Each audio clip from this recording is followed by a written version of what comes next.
Forged from the love of liberty in the fires of hope and prayer, with boundless faith in our destiny, we solemnly declare. Side by side we stand, islands of the blue Caribbean Sea, this our native land. We pledge our lives to thee.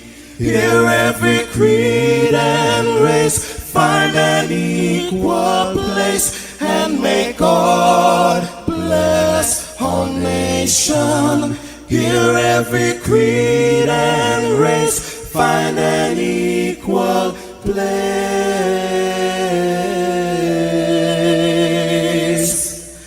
and may God bless our nation.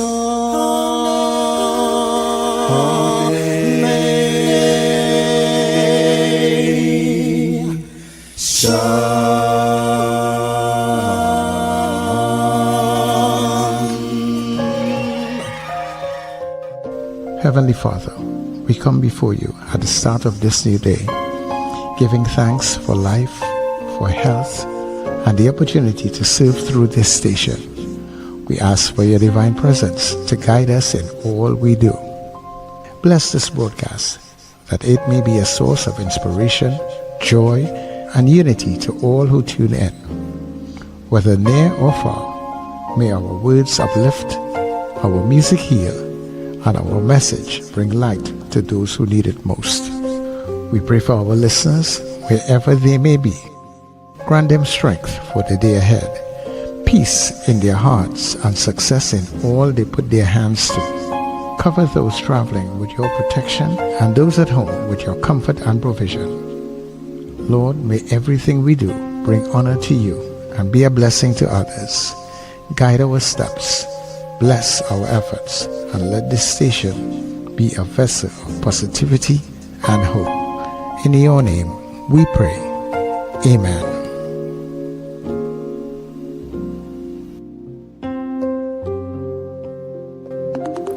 Your voice, your soundtrack, your station, your station. New era, TTPS Net Radio.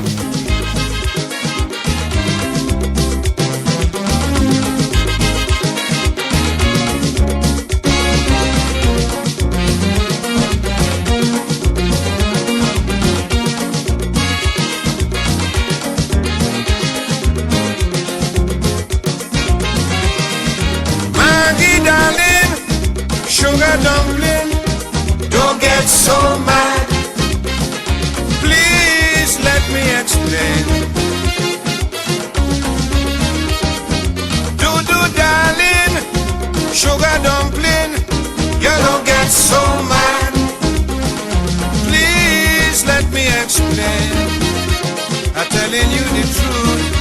If you see me with some woman, I don't want to misunderstand. Whatever you might see me do, know my love is true, I'm not being unfaithful to you. Woman, you catch me with in the bed, really didn't have no place to rest your head. Business closed down, she lost, she walk, disappointed, suffering from shock. Only takes she home so to relax and cheer she up.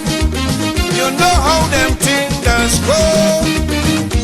I'm exhausted, she said to me. Sparrow are so tired and so sleepy.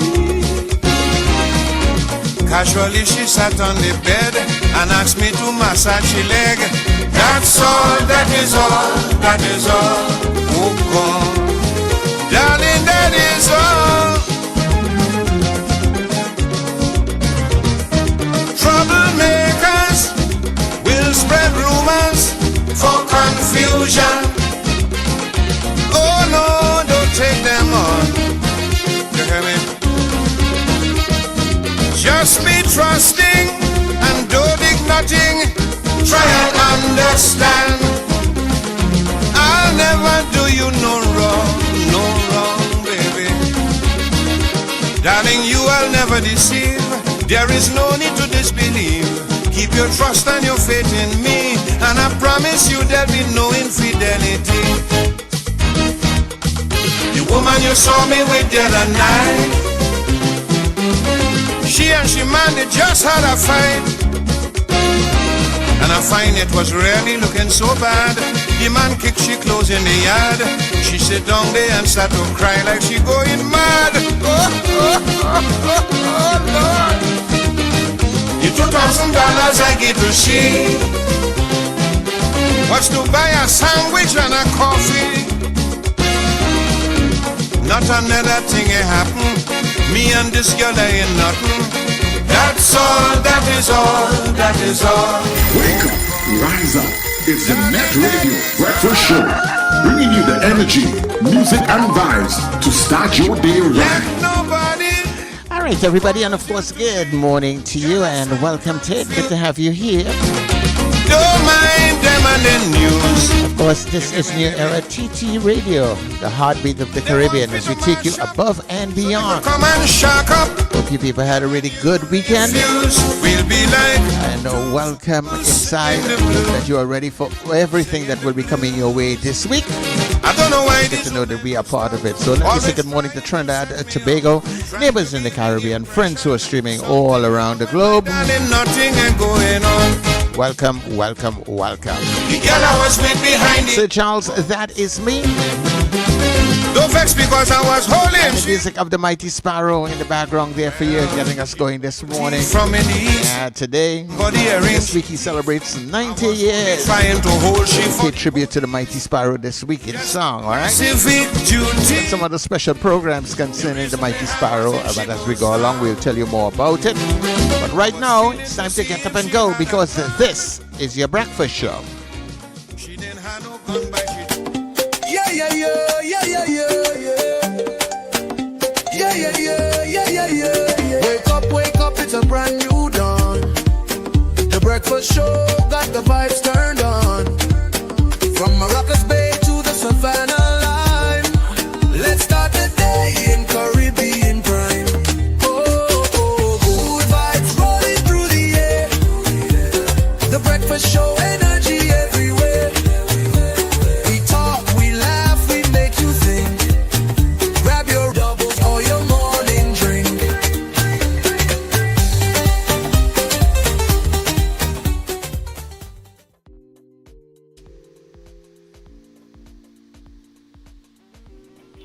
Good morning.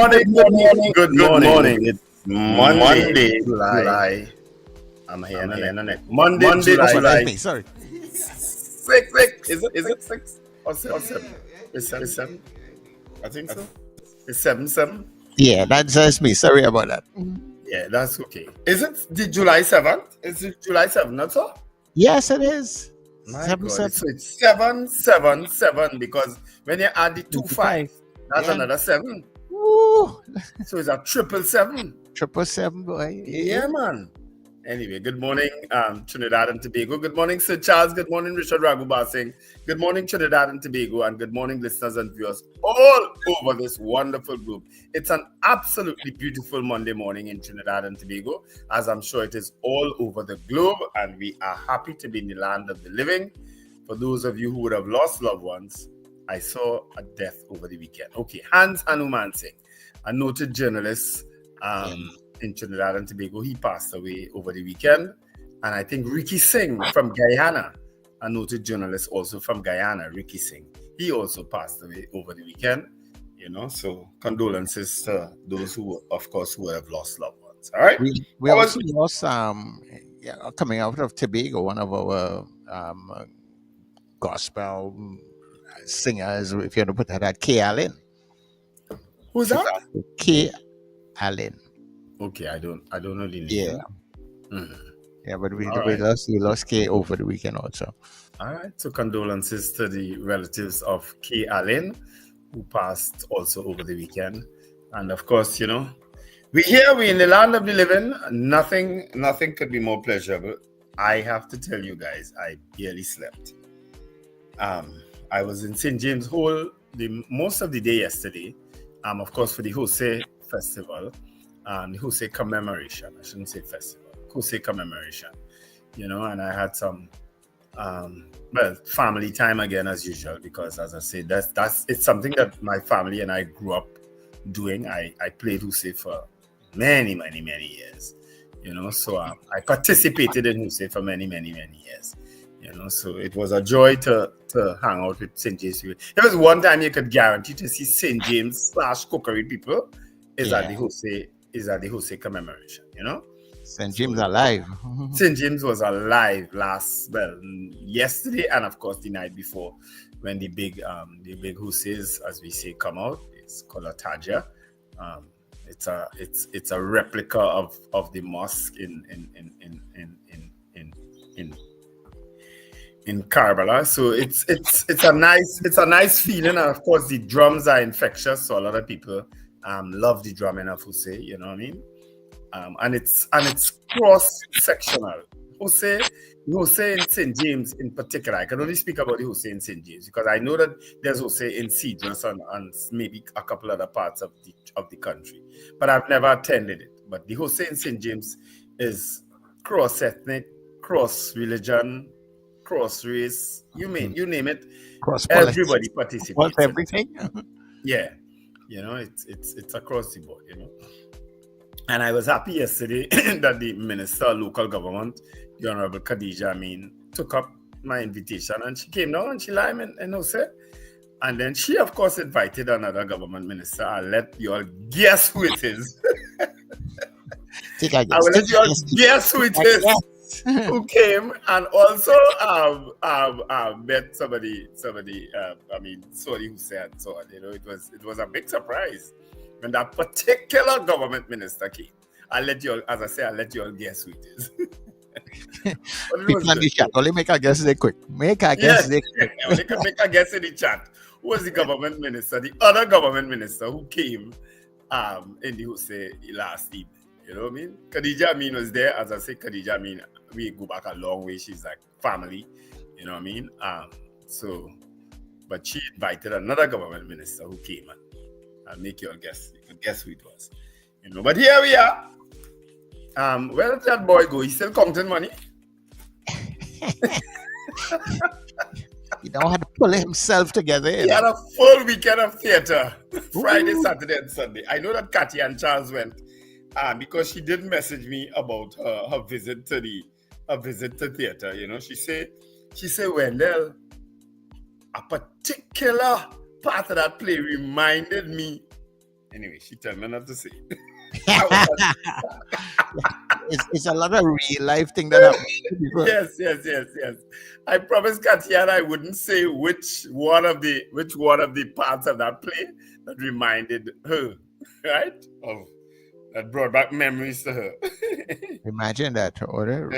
Real life scenarios taking place. People identifying, lining themselves up with what is taking place on stage. Imagine that. Yeah. Let me say a special good morning to Richard David. cannot get up this morning. Apparently, he's very tired, people. Who's that, Richard? Yeah. Well, that's what people are saying right now. He lying down among the cash that rolling over the weekend. You never do that, Sir Charles. Get a windfall that you just lie down on it. Yeah. A small one. Oh, Lord. David Mohammed sends me this message because I put up on my status. I had certain pictures on my status. Yeah. Oh my God, Wendell. I am really impressed with this modern day AI technology. And that was in connection with what? In connection with the Jose and the people who came to Jose. He feels it's AI. He don't know what to believe anymore. He refused to believe these people were actually in Jose. Yeah. Oh, Lord. Oh, my word.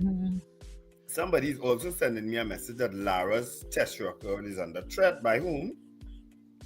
Oh, Rian Mulder is not out 367 in a match South Africa versus Zimbabwe a batsman for, what is he, a South African?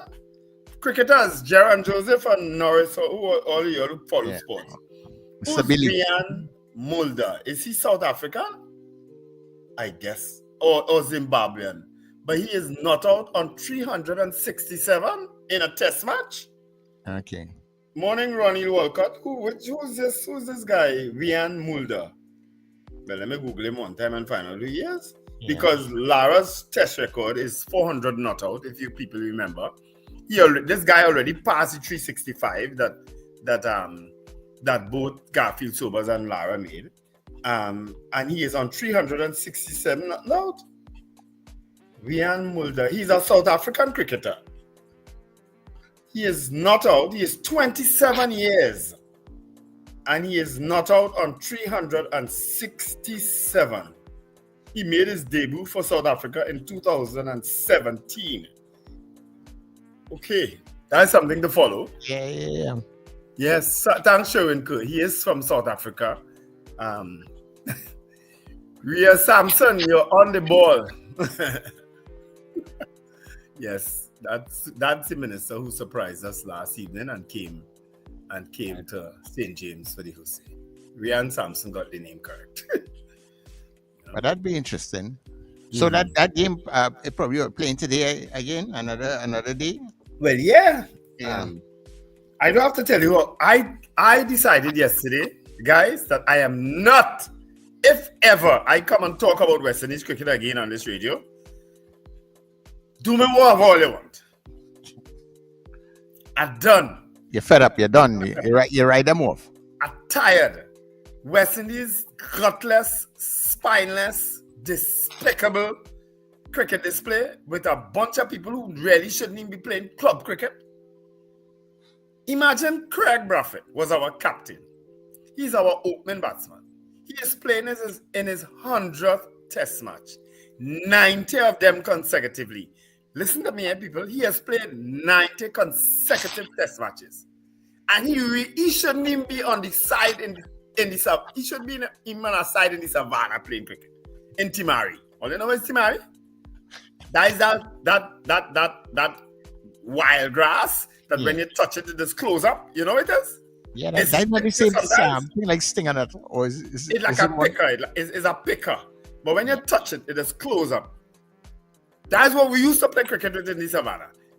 Craig Griffith ain't even supposed to be playing that type of cricket. You know what I'm telling you? He's a complete waste of time. John Campbell, complete waste of time. Good morning, guys. I didn't want to interrupt your spiel on cricket. But good morning, guys, and good morning to our listeners and viewers wherever you are. A special good morning to you on this Monday morning. And it's a nice sunny morning, at least in Arima it is. So hope you're going to have a fantastic week. Of course, it's the last week for school. So if there is a prayer to be uttered for that so that traffic improves. So whatever that prayer is, or whatever designated saint that is in the Catholic Registry of Saints. Thank you. Whatever saint that is. Catholics have saints for everything. Yeah. So a special good morning to you, and I want to say thank you to all of the patrons who came out over the weekend. Of course, I had a busy weekend. We know. As you can hear from my voice. Friday and Saturday, we were in Port of Spain in Queen's Hall. Thank you to all of the people who came out to Queen's Hall to Married and Mischievous. We had 2 wonderful shows there. And then, of course, we went to Sapa in San Fernando last night. I don't want to go through there, too. Quite a few North people also came to South to see the play, too. So, thank you. Of course, Married and Mischievous is now at an end. And, well, as far as play ends with us, sometimes you might just bring it back, or you may get a space at some point and you may say, you know what, let's do Married and Mischievous one more time. But as for now, it's at an end. What? If you could do Mary Could Dance 25 years later, you could do Married with Mischievous again. Mary is, a classic, I guess, is how people would refer to it. But married mischievous has that potential, eh? And that was intentional with Mary in terms of because of how it just, how it just ran. Mm-hmm. It was not, I shouldn't say it was intentional. There was no intention Mary would last 25 plus years. It just happened. But married and mischievous, I say, in terms of timeline, sometimes you can have a play. I know a lot of people in Tobago keep asking us to come. And I know we bring the play sometimes to Tobago, but getting to Tobago and having a play there, it's always a lot of logistics. You may think it's just a simple thing, but it's not. And of course it's more expensive. Rent a resort and go. Yeah, it's more expensive because you have to, airfare, you have to put up staff and crew. Set has to be transported, all sorts of stuff. So it's a much more of a logistic effort. You wouldn't get somebody over there to sponsor yourself? Is there a place in Tobago that will do that? Well, it comes across in the boat anyway. But what I'm saying is logistically, it's much more of an effort to get to Tobago. And then, of course, the advertising is different, So we love going to Tobago. It's just that, there's a lot more expense in getting to Tobago. So I know, because we have carried several plays there, more than anybody else, I think. Okay. We have carried places to Tobago. We'll see. Yeah. We'll see. But good morning to all of you again. And as I said, thank you to all the people who came out. Thank you for always supporting theatre. All right, I'm trying to get my birthdays, but I can't find them. The whole chat is about cricket. My God. My whole timeline is about cricket. Anyway, of course, the Indian Prime Minister Narendra Modi would have left here on Friday or Saturday. So lots of news about his visit in the papers on Saturday. So I guess we could get into that at some point in time. The police has apologized also for the traffic disruptions that happened on the day that he came. No problem with that. And of course, today we will talk about the withdrawal of security and some other security issues with Gary Griffith in the next hour. Am I talking? Yeah, and I know Gary had a strong opinion on that. So he'll be articulating his position on that withdrawal of security. Yeah, he did. Security units for both former prime ministers, Dr. Rowley and Stuart Young. Yes. We'll be getting his opinion on that. In the next hour, of course, that's when he'll be on. So you can look forward to that. I don't know if you want to say good morning to the stream, Wendell. Yes, I can do that now. We have lots of people on the stream so far. Starting with Susan Jessup, who apparently she was overwhelmed by Sappy Sunday. So she's at 8:48 p.m. last night, she sent a message. Subhash Mangal also was overwhelmed by Sappy Sunday or something down in Woodland. What Subhash doing? I don't know what Subhash has been doing in Woodland. But he messaged at 9:30 p.m. He was making his own Sappy Sunday. He probably was doing his own sappiness. Yes, exactly. Morning, Subhash. Susan Jessup again came in at 11:57 and at 12 o'clock. Lord, there's someone who sleep. Melissa from Shafle, Joyce Phillip, top of the morning, guys. DL also says good morning at 3:37. Brennan Smith from Goodwood. Brent Hackshaw says good morning, gentlemen. I hope your weekend was well spent. It was indeed, Brent. At least everybody weekend was well spent, actually.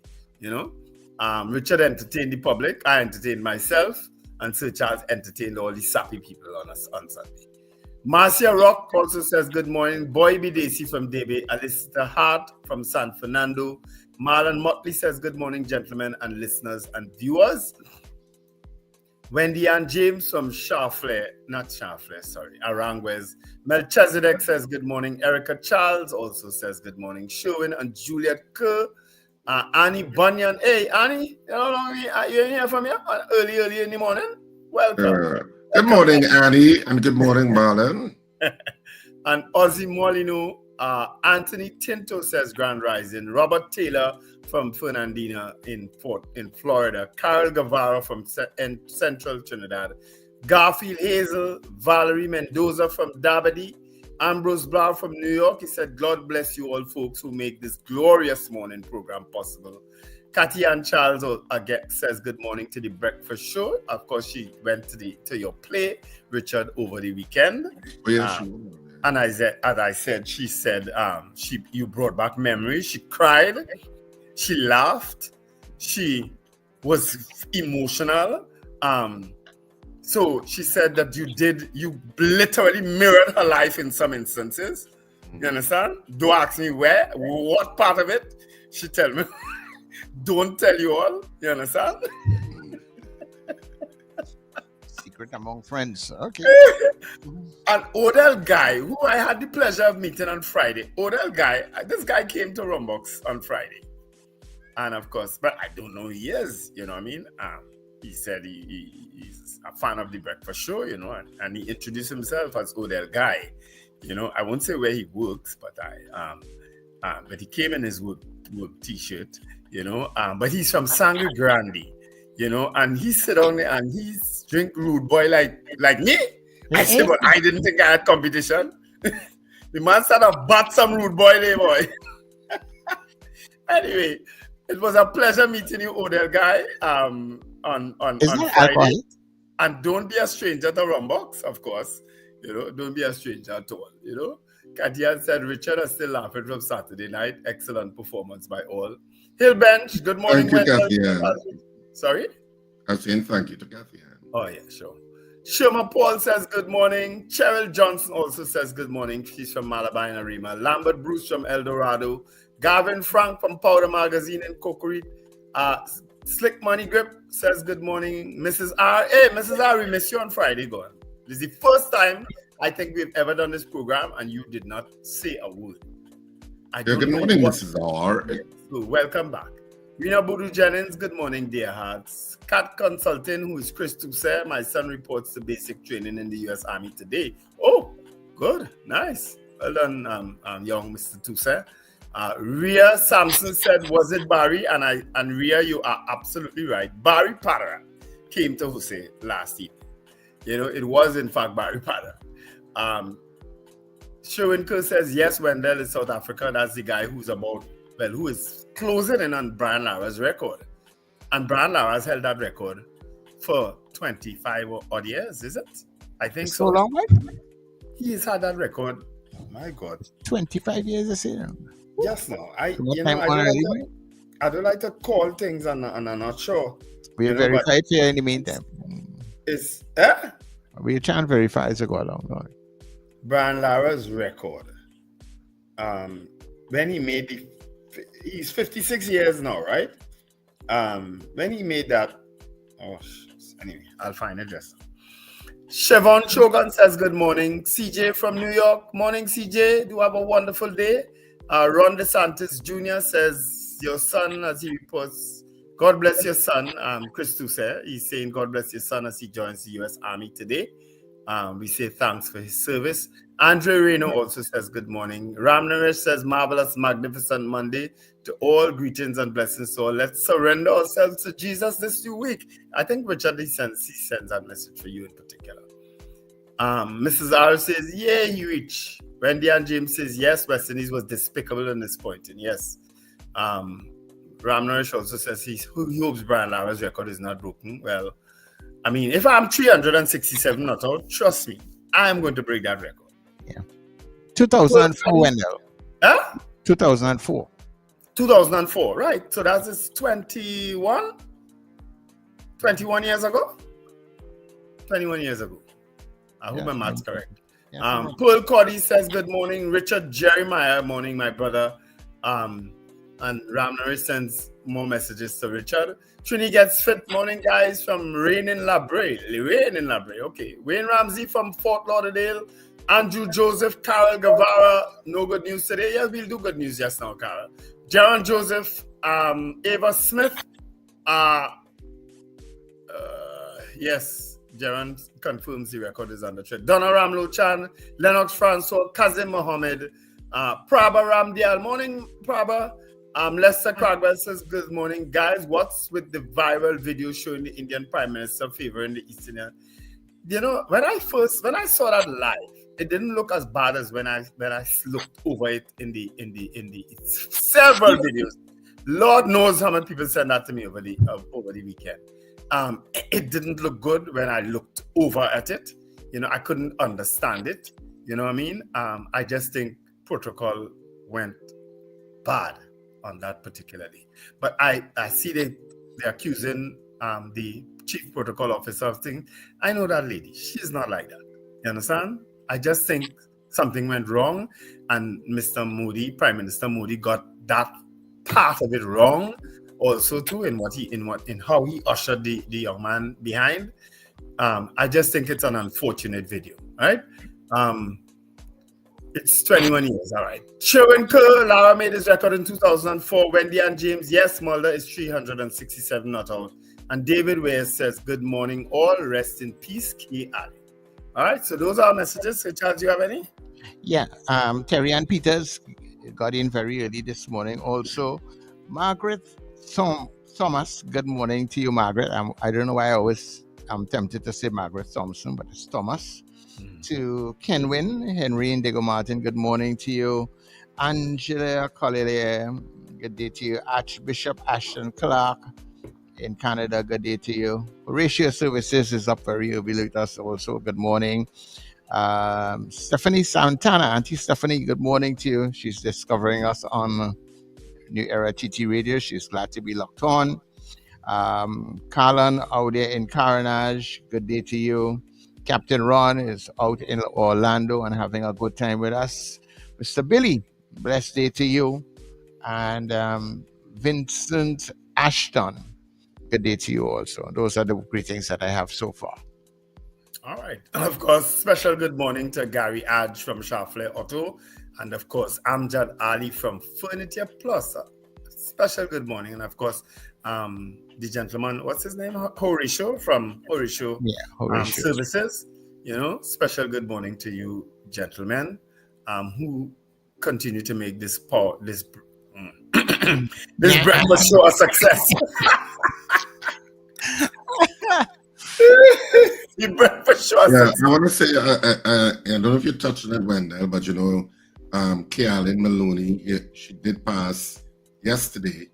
Yes, so Charles mentioned it. I don't know the person though. Our condolences go to her family. I was trying to, when I came back home last night, I was trying to do like, in memoriam video for her, but I was just too tired. I don't know who Kealin is at all. She won Digital Rising Star in 2007, maybe around there.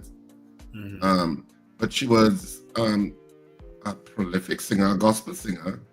I mean, in my days attending karaoke, she's been there several times. And I've met her in Castro's a couple of times singing. She's a Riemann? No, she's from Tobago. Oh, okay. Because you're in Castro, don't mean you're from Arima. Richard, right? What? Please. No, you do mean you're from Arima. But she has been there. Castro has a very vibrant karaoke on a Sunday night. And she's been there a couple of times over the years. And she's been there and she's always been very friendly, you know. Yeah. And so we've spoken a couple of times. So we're just sorry to see her pass. And she is as good as I am. Is she as good as I am? She is loads better. But can she do this? I talk to the trees, but they won't listen to me. I talk to the stars. You all can thank me later for interrupting that broadcast. So a special condolences to K. Allen Maloney. I'll see if I can play one of his songs. Where did Wendell go? Oh my God, what did Sir Charles do? Sir Charles, did you take Wendell off? My God. Yeah. Oh, just a nice guy says yesterday his mature brother, I don't know what I mean, just a nice guy. His mature brother Charles got married. So congratulations to just a nice guy, to your brother, Charles, not Charles Davis, Charles got married yesterday, so congratulations to him and his wife, Carol. So Charles and Carol, you have a lifetime of joy ahead of you, unspeakable joy. You will not believe it.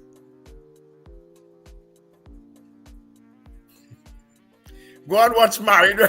Go and watch. It might be too late to go and watch Married and Mischievous, but if you go and watch that, trust me, you have a lifetime of unspeakable joy.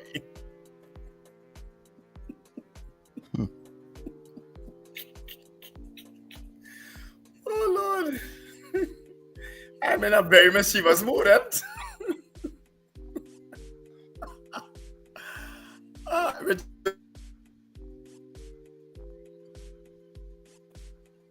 Is he speaking? I don't know. I don't know. Anyhow, let's move along. We have to be running behind with the good news, and then we have headlines and everything else. Yeah. But we could do headlines. I don't know if Richard has newspapers, but we could do headlines. I could do the Express if Richard doesn't have it. We did the good news. Is there good news? Well, I think the good news is just us being here today. Oh, okay. We're just happy to be alive on the land of the living. Just happy to be alive, you know. And just a great guy says, "Thanks, Wendell. You are a star." People tell me that all the time. I'm just a great guy. Tributes for Kay, and that's Kay Allen. Of course, we spoke about her. That's in the Online Express. $19 million for incomplete work at youth camp. So says Minister of Sport and Youth Affairs Philip Watts, who I've constantly tried to contact without response. Really poor West Indies. Of course, that's about cricket. And bad licking also for the under-19 cricketers. Also trending in the Online Express. Stories about girlfriend dies, driver survives highway crash. And of course, the story about West Indies cricket. That I swear, that's it. I'm done. Done. All right? Mm-hmm. So Sir Charles and Richard could take the other two newspapers. Okay. Richard? Go ahead, Sir Charles. He's still counting money. Oh. All right. So just to give you an idea as to what's going on in the Guardian, people. Foreign Affairs Minister, National Issues Keeping PM out of CARICOM meeting. That's the main headline. But that was a big story that trended over the weekend, that the Prime Minister is not going to the CARICOM meeting. She didn't give a reason, so maybe we could pull now they're giving a reason, right? Other national issues. Beckles slams UNC silence on crime. Guevarro tight-lipped on who's applying for FULs. I don't know why people expect that the police commissioner will give them that information. Exactly. Why would you tell people who are applying for an FUL? You understand? Why would you think that's an appropriate question to ask the commissioner? Ask the commissioner who applied, you know. Lewis returns to WASA as management team nears completion. 1 dead, 7 injured after 2 shootings in Eastern Division. Unidentified man gunned down on Nelson Street. And there's another. Gonzalez urges NGOs to join with PNM to fight job losses in TNT. And those are just some of the headlines. You know, there are many headlines on the online papers. Richard, we're not hearing you. Huh? If you're speaking, we're not hearing you. You know. No, we're still not hearing you. Whatever Richard, you do. Still not hearing you. Richard, we are still not hearing you. Is it? We are seeing you speaking, but we're not hearing you. Are you hearing us? Okay. Richard is having some mic issues this morning, folks. You know? We don't know what's the problem. Yeah, I know what the problem is. I was doing something. Are you No, but we're seeing you speaking, but we're not hearing you. Anyway, the headlines for the Newsday today. Beckles, PNM must unite to defeat wicked government. That's one of the headlines. Prestige declares 50 cents dividend ahead of Agostini acquisition offer. Government plans targeted support for low SEA scorers. Port of Spain man beaten and shot on Arapita Avenue. And ex-inmate awarded $140,000 for prison beating. And of course, Trinidad and Tobago gospel singer Kay Allen dies. Of course, this takes us quickly into August.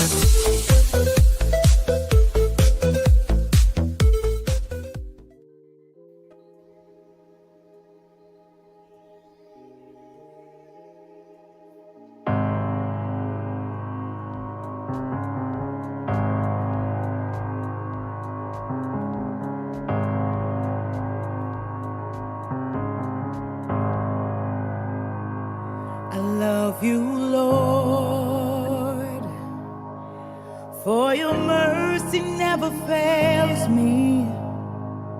All my days I've been held in your hands.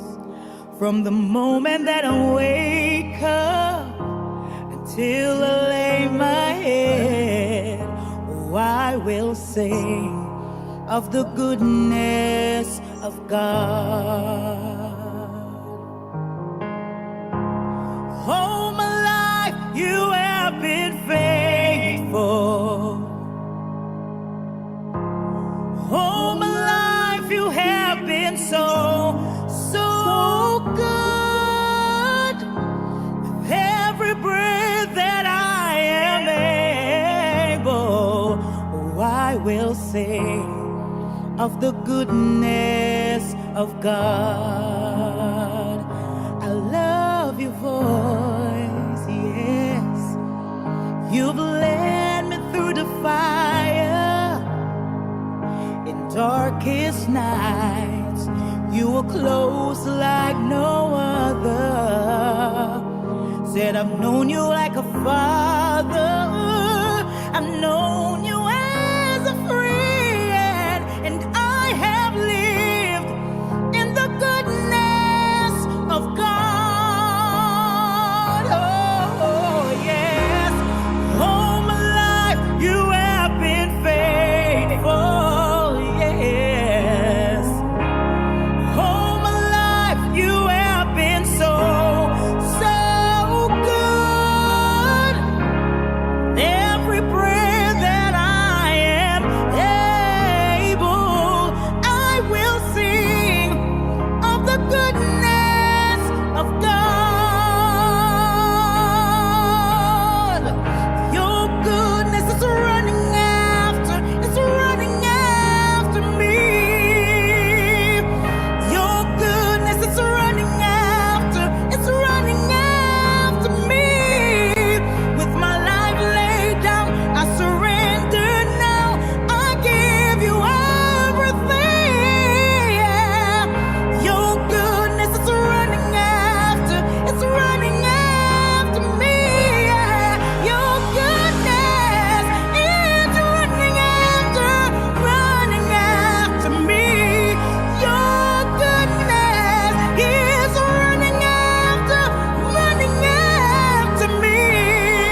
That was like a special tribute to K. Allen Maloney as our good news segment this day.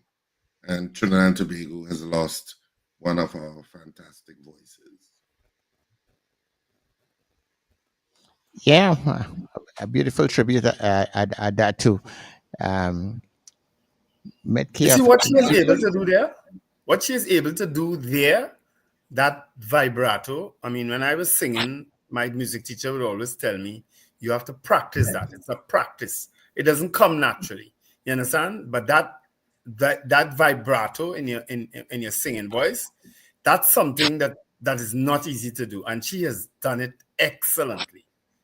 Excellently, almost naturally. You know, wow. Yeah. And that was our good news segment because we celebrate the life of K. Allen Maloney.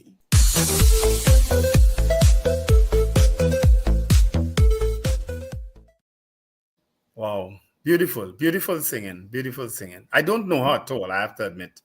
I've never seen or heard her before, but that was excellent. That was a nice introduction for me to K. Allen. Thank you, Richard. Yeah. But if you walk in for people more in the gospel circle and thing, will more or less get a lot of attention to Key. Fantastic person, really nice individual at that too. You know, it's so sad that she came with the breast cancer situation, and after that apparently it's stuff going. Yeah, tough. I think I saw Miss Dabadi said she sang at her wedding. K. Allen sang at Miss Dabadi's wedding. I think I saw that somewhere in the chat earlier on. But she has a beautiful voice. And as I say, it's natural. That vibrato is natural to her. Yeah. Beautiful. And just before we come out of it, that's why the Cancer Association urges women all the time to do the mammograms and things earlier. Check it out, make sure, because things like that, you really want to catch them early. Yeah. Cancer. I don't know what to say. And there are so many different forms of cancer now. Yeah. And a lot of them are stress related. All right, so where are we at this point in time? Well, I also saw in the chat South Africa has declared. I can't understand why you would declare with a man with 367 not out, 34 runs away from breaking a world record. That's wickedness, boy.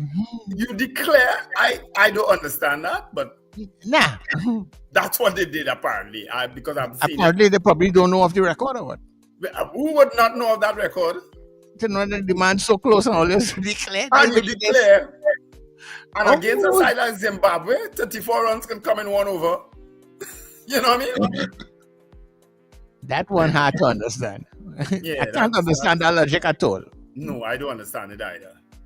Because, I mean, if you have no man, let the man break the record and then go for victory. 34 runs can't be hard to make against a side like Zimbabwe. You understand? Anyway. But we can open up our lines at this point to take some of our initial calls and interaction with the audience. Of course, let me just put up the numbers and stuff so you can be aware of the numbers to call. This is where we open up our lines this morning at 281-1315, 281-1315 before we get into our morning poll. All right, so we have some callers there already. So good morning to you, caller. Good morning to you, Sir Charles. Good morning, Wendell, and good morning to you, Richard. Good morning. So, I want to say condolences to Kay's family. Actually, I met her for the very first time before she won the Digital Register, when she sang at a graduation where I was teaching at the school I was teaching. Through a friend of mine, I hired her, and she sang at that graduation, and my paws raised. And then some years after I got married, she sang at my wedding again in church and at the the reception. Mm-hmm. And what man, she made my paws raise again. And you know, when I heard that yesterday, I just couldn't believe it. I say, no. And you know what? We all play that again. My poetry again. So her family, I want to say condolences to her family. She was a great singer. You see, when we like to mirror those foreigners, J-Lo and all of them, we have those same type of singers in Trinidad who we must support. And as a gospel singer, I love gospel music. And as a gospel singer, it can't beat her. So family of Allen, please accept my sympathies. Thank you. Okay, no problem.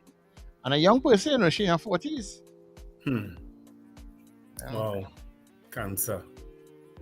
Yeah. Okay. Tough. Anyway, we are taking your calls. 281-1315. Today, of course, is 777, if you believe in numbers. It's the 7th of July, 25, and 215 is 7. So that's 777 today. Go and do something. Spend out your money and try your luck. Good morning, caller. Hey, good morning, gentlemen. Morning, Lincoln. I want to speak about this incident involving this police officer. This crazy police officer, I would like to use the word to describe him, that shoot the girlfriend of the partner because she dancing with an ex-man. Right? And We have several versions of that story, yeah? And so I don't know which one to believe. Well, I heard the testimony from the woman on Allen. Right? It proves that all police officers ain't right in their head. So this thing that the commissioner talking about, all sending home police officers with the gun and whatnot, may not be a wholesome thing, right? Because we might see domestic violence situations escalating and situations such as these escalating. I definitely encourage it because we need more weapons out there from the good guys with a gun according to the U.S. theology. But because it seems like only criminals out there have guns. Only people with bad intentions out there have guns. But all the police and sane out there are either. So we need to maybe just do over a psychological evaluation to them police and them to see if they're capable, mature enough to be out there with a weapon. Right? Yeah. Okay, great. Thanks very much. Ron DeSantis Jr., I think 7 is hog. And that's what it is, Richard? Yeah. 7 is hog. I don't play Playway really. So there are some numbers that stick in my head. I've never played Playway, but I know think 16 is hog. Janet. 16 is Jamet. I know that. You know that one for sure? I know that one for sure, and I don't know if it's a precursor for who calling next. Oh my gosh. Well, let's find out. Hello, good morning. Morning, Sir Charles. Nah, that ain't no job. Morning. Morning, Wendell Sears. Morning, Mr. Patrick. He ain't no Jamet. Yeah, me no Jamet, brother. Fast, me no Jamet. Hey. Just so much, Richard.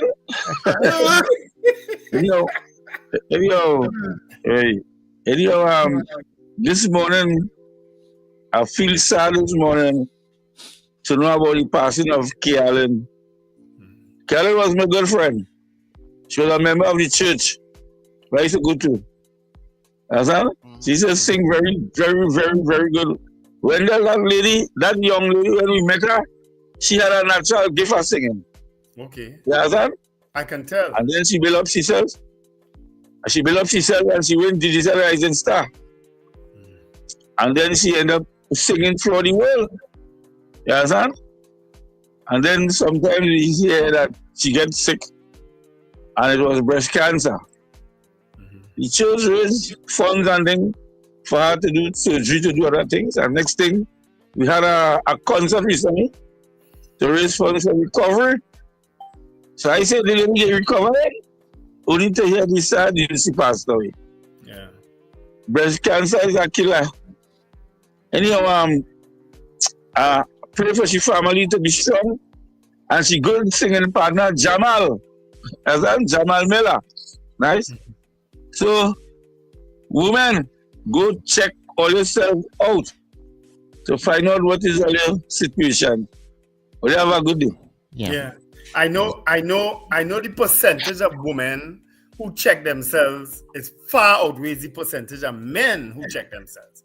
Because you know how many men only know that have prostate cancer and those things at the very end, almost on death's door. So both men and women. And men can do a simple blood test, a PSA. I mean, it's not, but it's certainly an indicator that can guide a doctor depending on what your PSA levels are. So, yes. if you don't want to do the physical test, at least do the PSA test. Better that than nothing. Yeah. And then, of course, the physical test. Also, colonoscopies, which we don't follow up much in Trinidad. Yes. And which I know the American Medical Association recommends. Is it the American or the American Cancer Institute? One of them recommend that you start getting it from 45, especially people of color.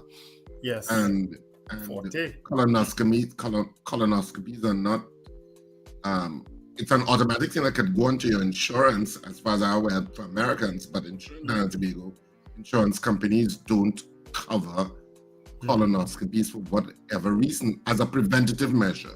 If it's a measure that is required for, a medical situation, they will cover it. But if it's for preventative purposes, they don't. And I always find that, I don't understand that. And I don't know why there is not more legislation in terms of the insurance industry and what they do. All right. Do we have a morning poll, guys? Let's do a poll now. Richard Raghubar Singh, please. I would have suggested a poll since yesterday. I don't know if you paid attention to it in the middle of your very busy weekend. We know the poll is up on the screen, Wendell. It's up. Do you think that the Prime Minister should provide a reason as to why she is not attending the Heads of CARICOM meeting? All right, there's a CARICOM meeting that's taking place. The Prime Minister has indicated she is not attending. She is actually sending, I think, Roger Alexander and Minister of Homeland Security, Minister Roger Alexander, and Minister Sean Sobers, Minister of Foreign and CARICOM Affairs. She is sending them. She is not attending. She has not given a reason for not attending. But do you think that she should provide a reason? Yes or no? All right, that's our question this morning. We have some votes already. Richard, whenever you're ready, please let me know. I'm ready. All right. Cheryl Henry did not vote. More people die with cancer than from cancer. Yes, that's true, Carlisle. Jason Samuel says yes. Boy Bidesi, yes. Mrs. R, yes. Alistair Hart, yes. Marlon Motley, yes. Slick Money Grip, yes. Andre Reno, yes. Diane Payne, yes. Melchizedek, yes. Lester Cragwell, yes. Susan Jessup, yes. Magic, no. Just a nice guy, okay. I think he also said his brother played drums with her. Margaret Thomas, yes. Chris Keller, that's a new name, yes. Ava Smith, yes. Joyce Phillip, yes. Kathy Ann Townsend, yes. Rena Jennings, yes. Cheryl Henry, yes. Brent Hackshaw, yes. Tanisha Lewis, yes. Andre, yes. Joyce Phillips says she sent Ralph Maharaj. Well, Ralph Maharaj is the ambassador plenipotentiary to CARICOM, so I guess he will naturally be there. But the Prime Minister has opted out of her first CARICOM Heads of Government conference. Where's that taking place, Richard? Isn't it Jamaica? Is it Jamaica? I think it's in Jamaica. I think it's in Jamaica. Yeah. All right. We have James Kamau saying yes. Kazim Mohammed, yes. Estelita Sampson, yes. Magic changed his vote to yes, and he apologizes. All right. So he had said originally no, so he's changed it to yes, Richard. Helen Prescott confirms it's in Jamaica. All right, and her vote is yes. All right. Any votes you have, Sir Charles? Yeah, well, I have a couple, but I'll give it to you after the 7 o'clock news. So we'll break for the 7 o'clock news now, people, and then we'll start back from beauty culture. All right?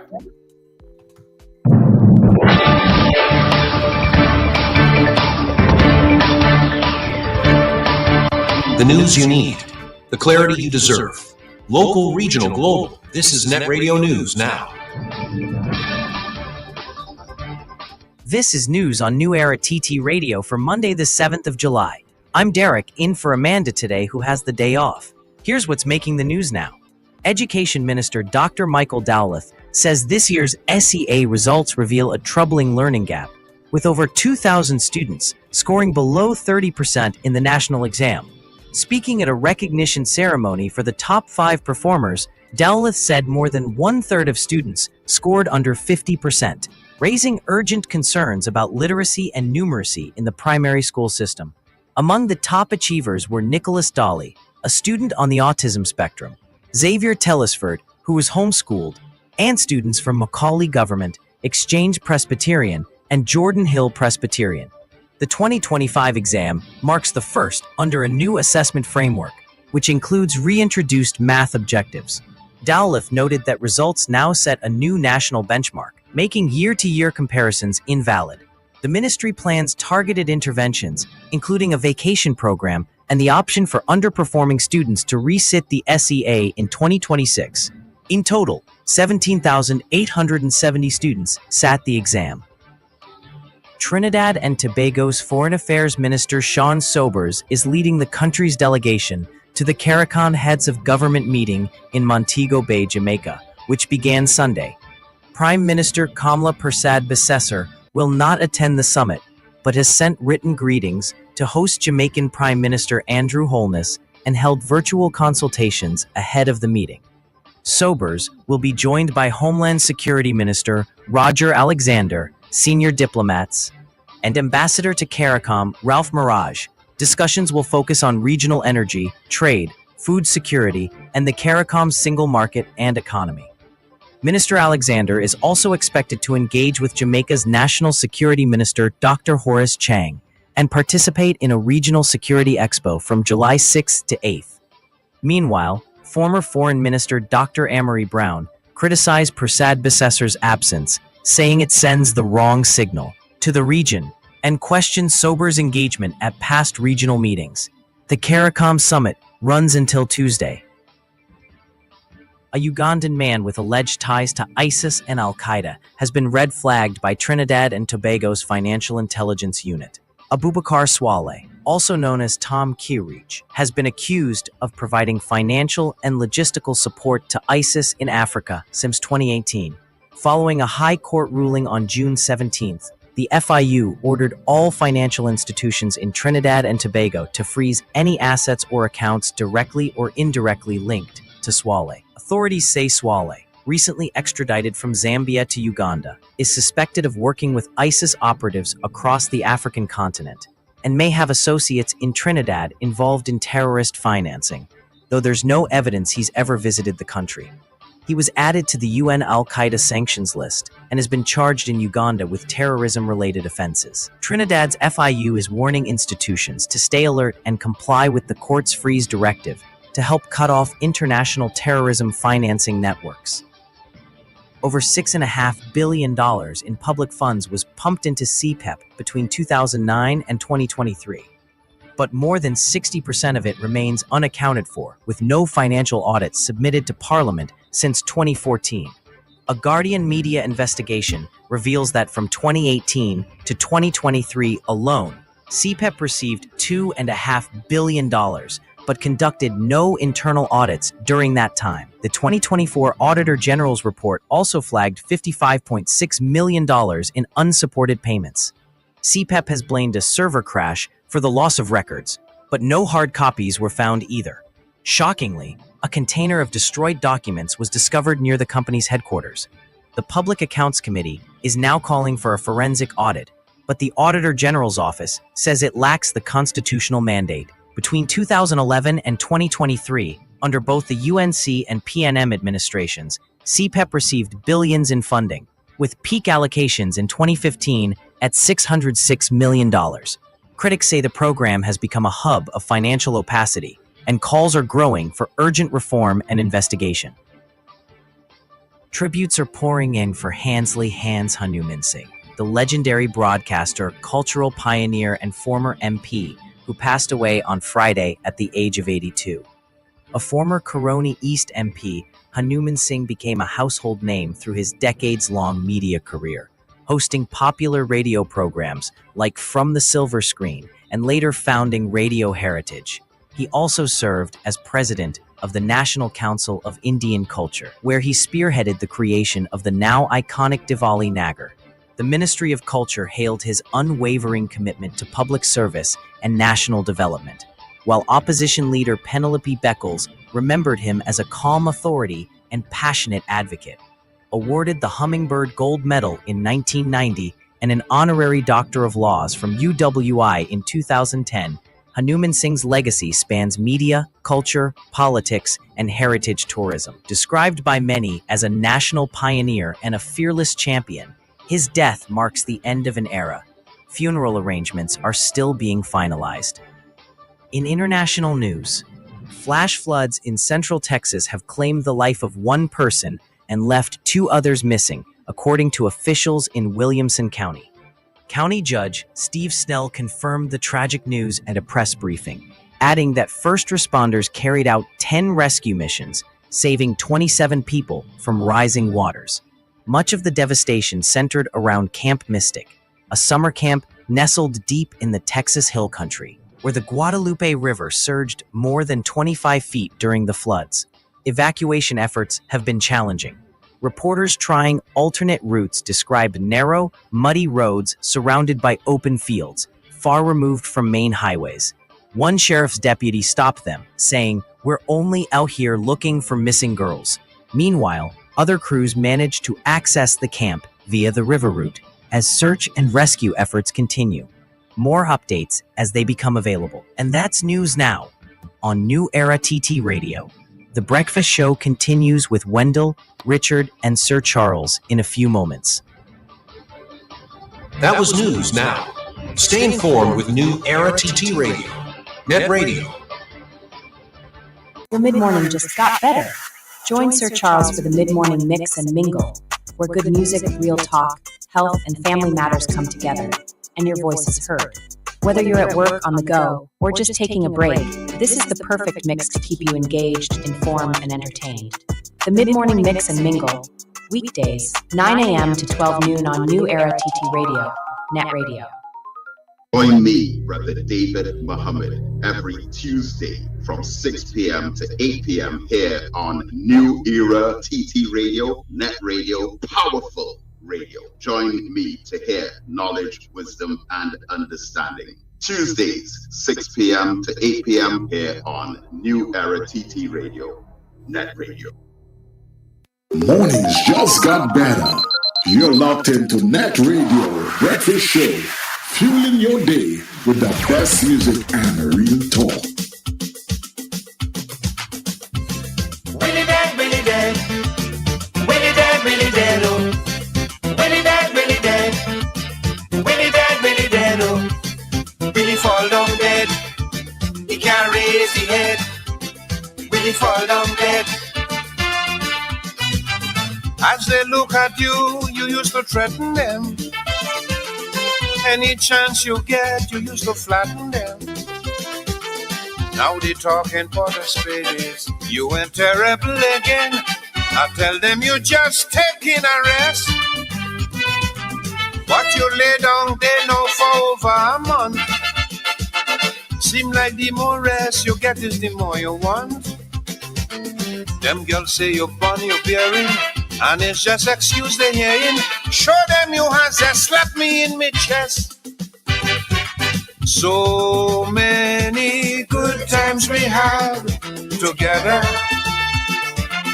We made it through good and bad together. Wake up and don't be naive. I can't let you leave me to suffer. If you ever try to close one of your eyes, it's the both of we dying together. Morning vibes, fresh energy. This is the Net Radio Breakfast Show. Willie dead, Willie dead. All right, everybody, and of course, we're happy to have you here on your era TT Radio, the Mighty Sparrow in the background there. And the Mighty Sparrow celebrates 90 years on Wednesday. So this week we're paying tribute to the Mighty Sparrow, right?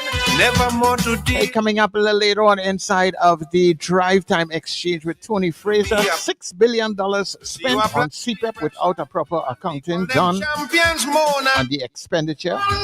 Such a practice will come into focus today, and so too, how is the social welfare program to be transformed into a productive enterprise? So journalist Tony Fraser, he has as his guest today accountant David Walker and also economist Dr. Marlene Axe, right? So you can join them inside of the Drive Time Exchange. And just to let you know, that will be our next YouTube engagement here on New Era TT Radio, right? And remember, after we come off of the TV stream, you can get us at newera.ttradio.com. We stream all day, every day. All right, so let's jump back inside the breakfast show.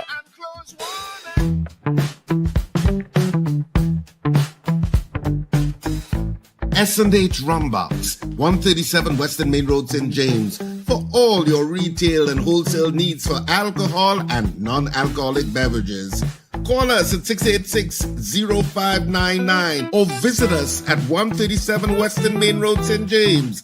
S&H Rumbox, drinking out of the box.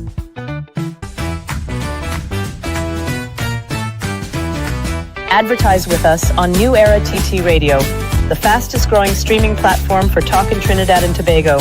Audio and video ads welcome. Elevate your brand with us. Connect with us at newera@yahoo.com or call us at 299-5156. Now what are you waiting for?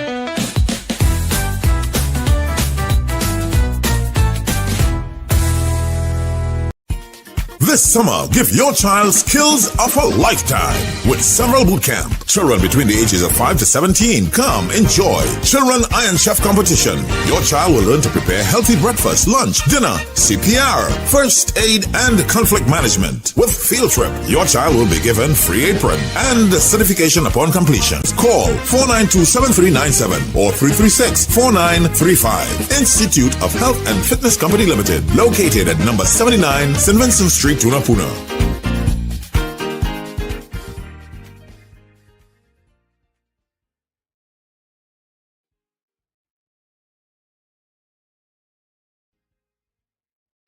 Looking for trusted, affordable security and property services? Horatio Services has you covered across Trinidad and Tobago. We offer battle security, K9 patrols, 24/7 protection, and all sorts of private investigations, discreet, professional, and effective. But that's not all.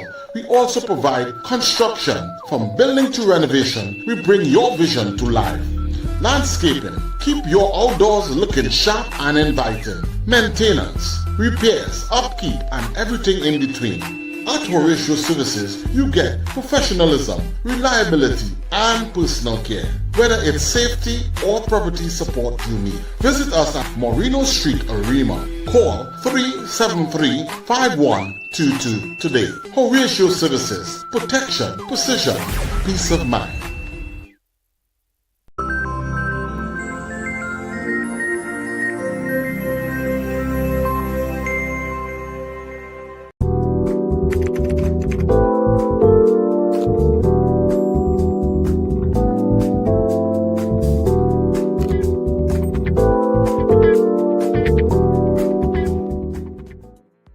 We're continuing with the poll this morning.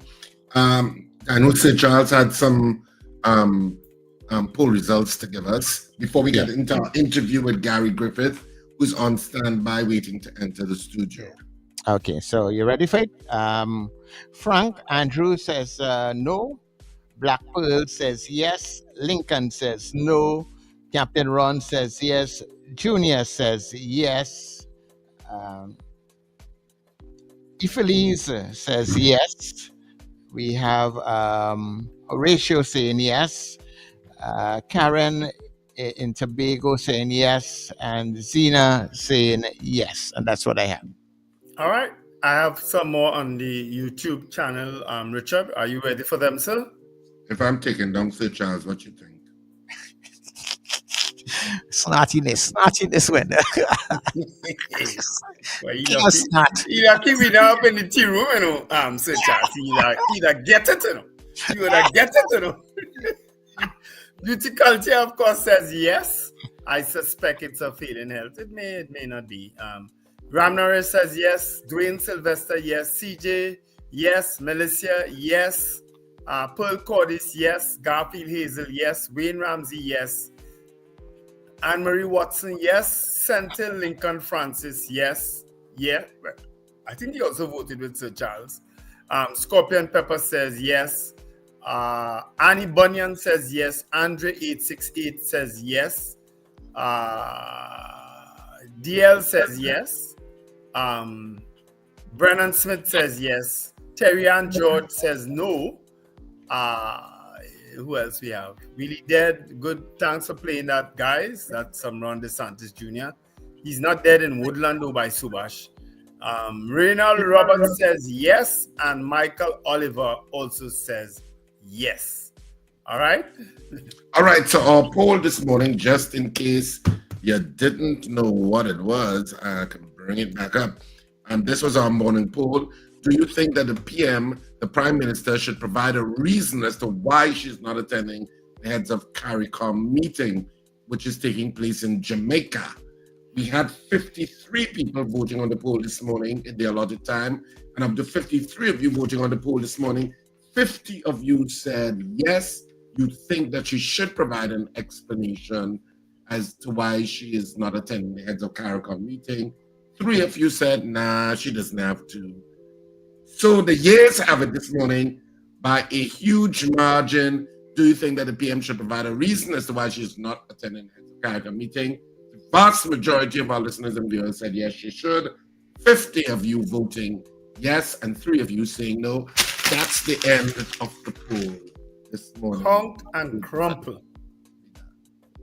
All right. So that's it. Of course, we can get straight into our interview. Up next, we have Gary Griffith with our Let's Talk section.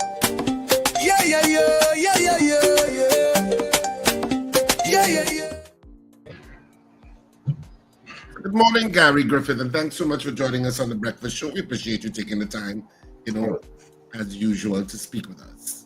Good morning, gentlemen. Good morning to your viewers. Morning, Gary. Good to see you back. I don't know if you're in Trinidad or if you're still outside the nightclub. If you're outside the nightclub in Miami still, I don't know. No, I'm back home. I came back just in time for tri-band luncheon. Oh, you were back for that? I haven't heard any reports on tri-band luncheon. Morning, Dean Akin. But good to have you back, Gary. Thank you. You still tooted because you didn't get no tickets when. Well, Dean, this is the first time Dean ever blanked me, I don't know what Gary. You see how I know he's tooted and he's tooted, boys. Well, I know the UNC, they were out in full force, yeah. That was several UNC ministers at that band luncheon. The Minister of Culture, so Minister David Lee, Ravi Ratiram, and Gosain. They were the hosts of them. I didn't see any PNM MPs, in fact. Well, the had 2 UNC MPs in cricket last. Cricket now in Jose last season too. In Jose. Gary, did I know where his bread needs to be bought? The invitation list will change every 5 years, apparently. He probably was sending invitations all the time, but that is politics. Yes, I get to understand this thing called politics so good. You will not believe it. Yes. Anyway. So Gary, we wanted to talk about, of course, the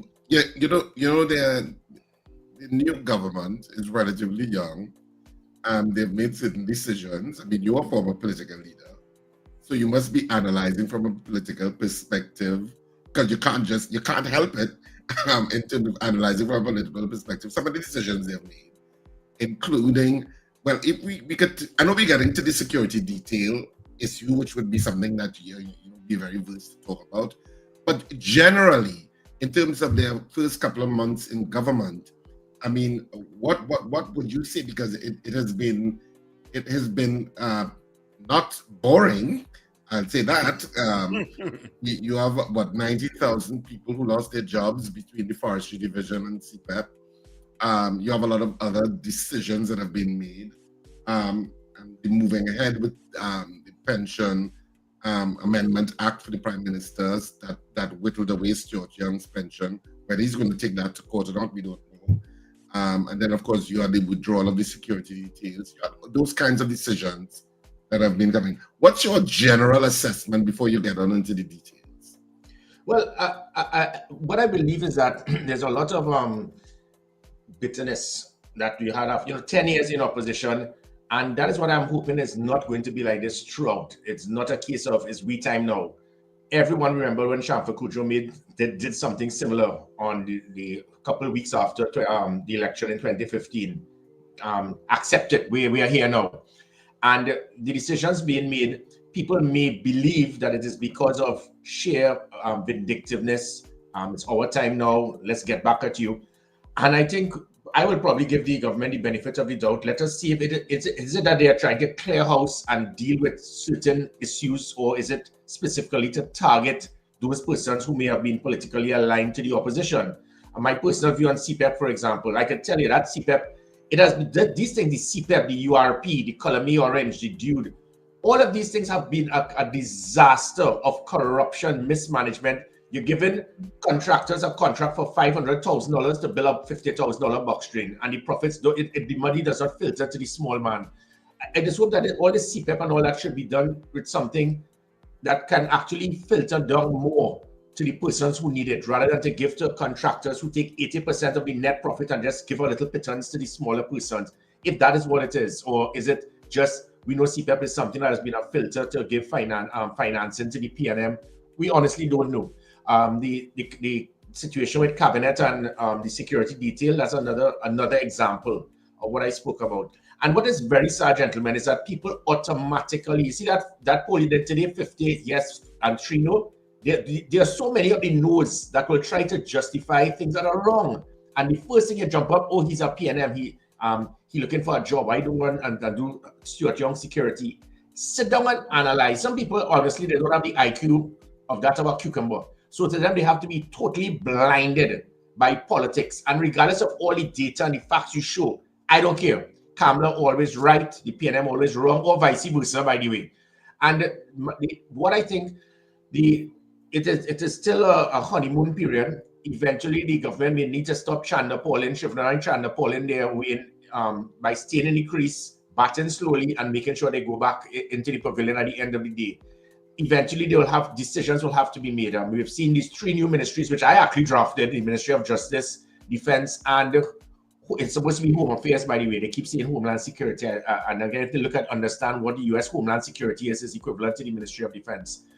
So far, we have not heard one policy, one unit, one piece of technology, anything coming out of these 3 ministries. So it is hoped that eventually we can start seeing some degree of proactivity, productivity in these ministries and in the government itself, rather than cutting, removing, targeting, and get on with the business that the country, actually, the majority of the country has asked for. Yeah. Well, I mean, in light of what you just said there, do you think then that they may have misplaced ministers in terms of those ministries? Because Wayne Sturgis is the Minister of Defense.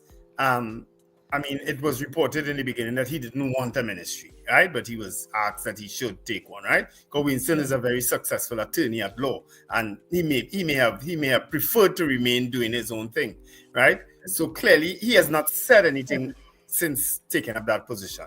Roger Alexander, I mean, we know him from beyond the tape. We know him as a senior police officer and so on. He has not articulated anything either to really coming out of that ministry. And Davish Maraj has been very quiet, actually, as Minister of Justice. Do you think that they may have misplaced in terms of who they put in those ministries? No, I think personally, and this is not targeting the present government, it happened with the past as well, because we have this backward banana republic system that if you have members of parliament who won their seats, we have to find a position for them in cabinet to make sure everybody is happy. That is what it has always been. Remember, Shamfa Kudjo never kicked a lime in her life. We had a Minister of Finance who couldn't, I did Form 4 accounting and he couldn't understand it when I was Commissioner of Police, the most basic things where you can't use salaries to pay for goods and services. So, and probably the same situation is taking place now. So you have 26 successful member of parliament.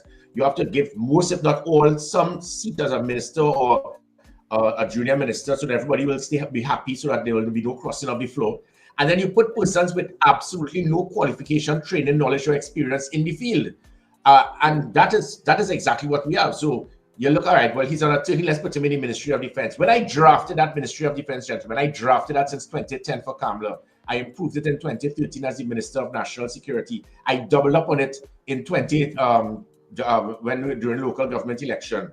And it was done specifically to improve the quality of the Trinidad and Tobago Defense Force. The Defense Force has always been the bastard of the Ministry of National Security. Do you know the Coast Guard, if there's one part for a vessel that will cost about $1,000 US, it could take 6 months before Darren Daniel could get that part approved because of the system. And that vessel will be down because of $1,000 US part. That's the kind of madness that has been going on in the Defense Force.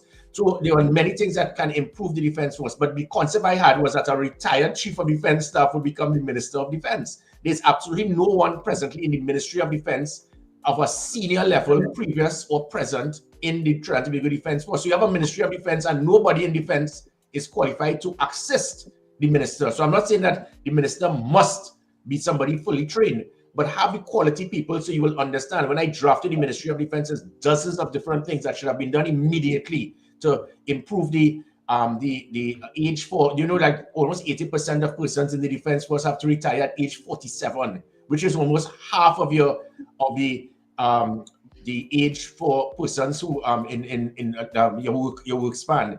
There are so many things that we can do to improve the Defense Force for them not to be waiting for another war to happen. The last time Defense Force have been very active was 5 years ago during the attempted coup. They're still waiting for another coup. They're always on standby. There are things that can be done.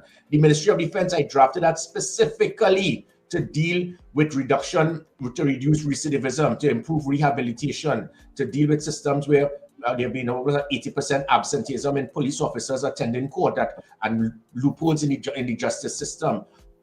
The minister doesn't know about that because nobody wants to speak to the person who drafted it. And then, you have the Ministry of Homeland Security, where, again, there are so many different tools and tech. The reason why we put the Ministry of Home Affairs, which is what I called it, and split it with the Ministry of Defense, was to put law enforcement specifically for that ministry, because previously we had one minister being in command of 20,000 persons, fire, prisons, customs, immigration. It also included customs coming across in the Ministry of Defense, because it's, again, only in a banana republic, you have customs under Ministry of Finance, because some bright person 40 years ago said, well, customs is an income generator. Customs plays a critical part towards securing our borders. So all of these things, I think, what is required is that the individuals need persons of the expertise in those three ministries to be able to guide the ministers, because you don't actually need the person to be fully qualified in that ministry. You need proper leadership and management and probably advice. And I do not think that is what is being provided. Yeah. Okay. Of course, there were several issues, and I wondered if you could get down into the details. If we may look at them from different perspectives. One of them, of course, that the new Commissioner Allister Guevarro, and we had him on sometime last week. We had him on for an hour speaking with us because we didn't really know him, and I think a lot of Trinidad and Tobago didn't really know who he was until he ascended to that position. I mean, you may have known him because you were a former commissioner and he would have been fairly senior. So he has talked about letting police officers carry their guns home. What's your take on that? Well, it is hilarious. I mean, not hilarious for him doing it. The hypocrisy is mind-boggling, because this is exactly what I was doing as Commissioner of Police. I issued 6,000 firearms in my 3 years, 2,000 a year. And half of that would have been to police officers, past and present, Defense Force, members of the Defense Force, prison officers, and so forth, because I fully understood the stupidity where police officers, they're going through a volatile situation, and then they're telling them at the end of the day, turn in your weapon at the station and then go home and protect your family with a cutlass. And when I did that, the audacity of a Minister of National Security, he had a problem with it. Ethelbert had a problem with me providing half of those firearms to the same thing that the present commissioner is doing. And the people who criticized me then, they're staying silent now. So what he's doing is the correct thing. The difference with what he's doing is that he's just issuing it to police officers as serving police officers. But when they retire, sometimes the threat is still there. They go back into the community and people remember them. So which is why I was giving them FULs rather than saying that you just get a keep and carry. The FUL also would have provided the opportunity for making sure you can't and give to each and every police officer. Trust me, there are many police officers there that I would not give a firearm to because of intelligence. Intelligence can't fire them, but intelligence shows that don't give that man a gun. So the FUL would have allowed us to do proper due diligence and research to ascertain whether that person should have a firearm rather than just giving it to police officers off duty. So he is on the right track. He's also on the right track. And this present government, again, doing exactly what I did to try to give firearms to law-abiding citizens.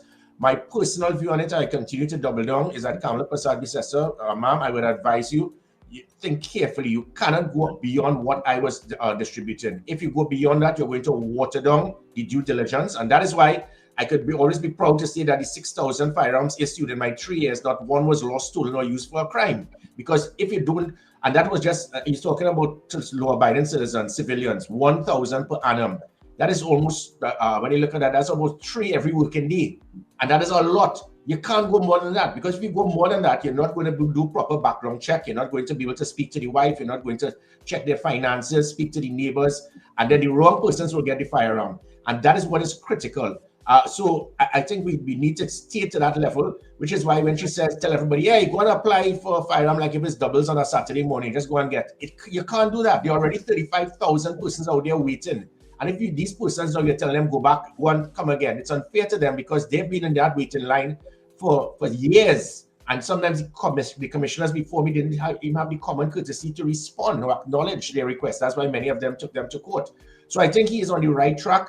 The issue of firearms, the government is doing exactly what I was doing. And when a minister and a government lied, because remember, up to now, 4 years later, not one person has been convicted, charged, or even questioned as it pertains to any allegation of corruption.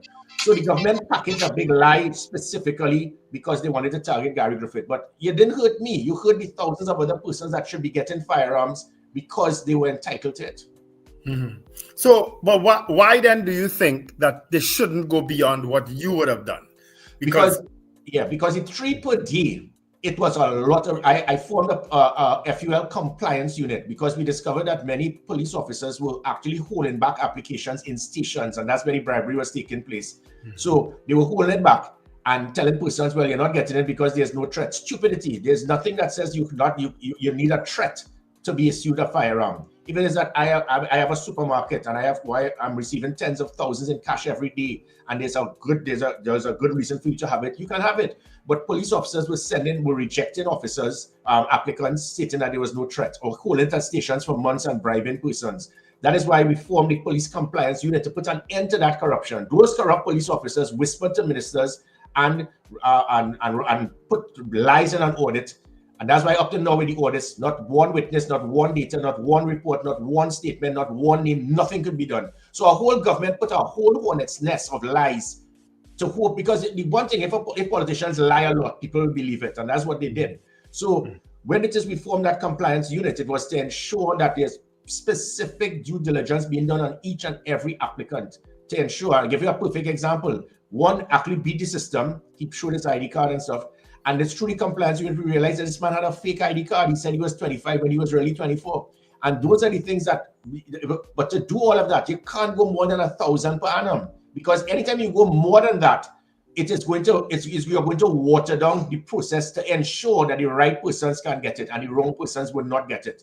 And that is why you open the Pandora's box too much.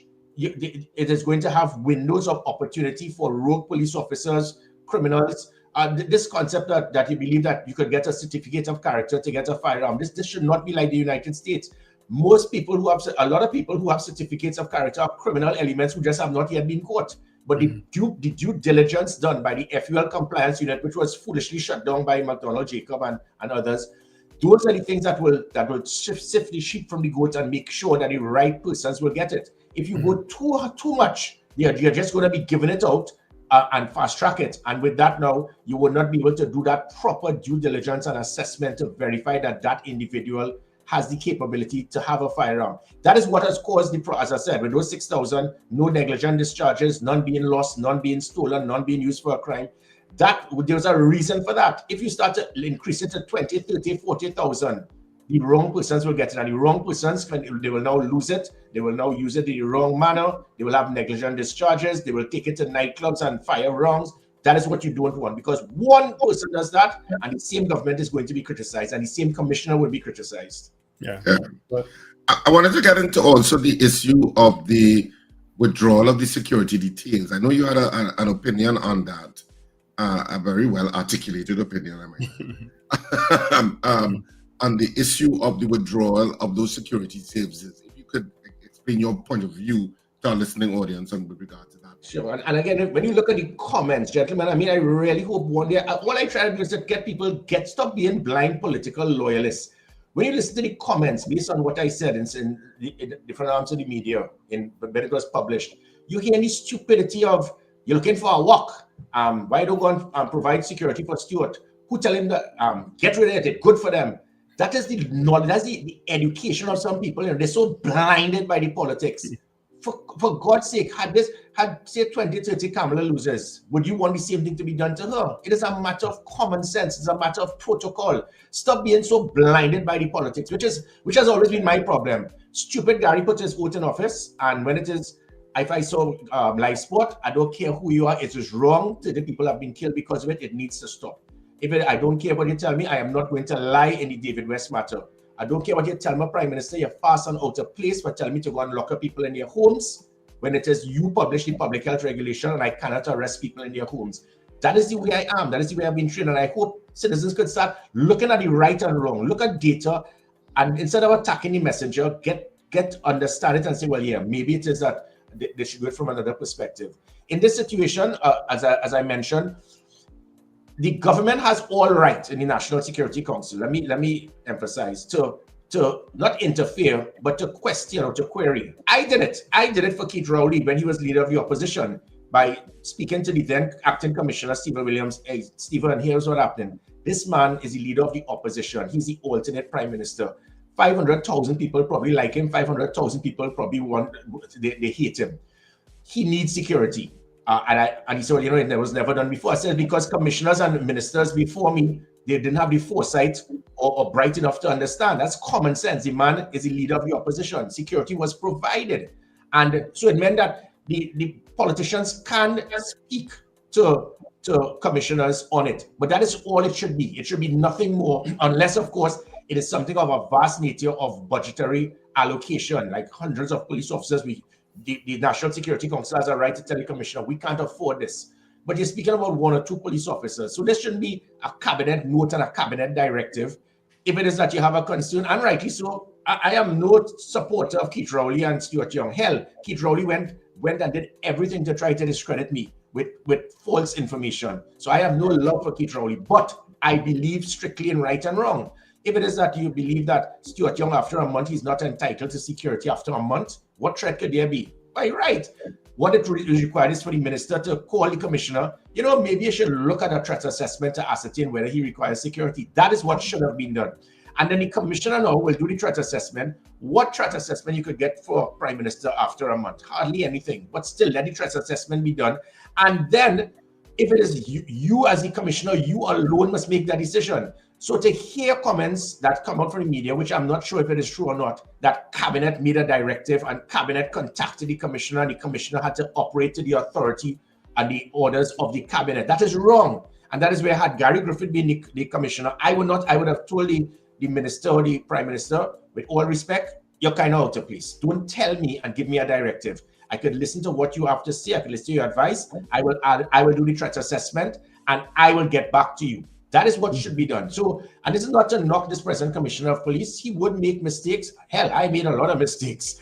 Nobody is perfect. But let us not be blindsided to try to ignore the situation. And that is what my point is. Cabinet should have made a recommendation, ask him to do a threat assessment, And finally, and just as important, for God's sake, Guevarro, you have been in special branch for 26 or 29 years. You know the protocol. You don't pick up a phone and tell security, get out and leave him right there. You must inform the principal days or weeks in advance so that he could now start preparing himself for the eventuality that he is going to lose his security detail.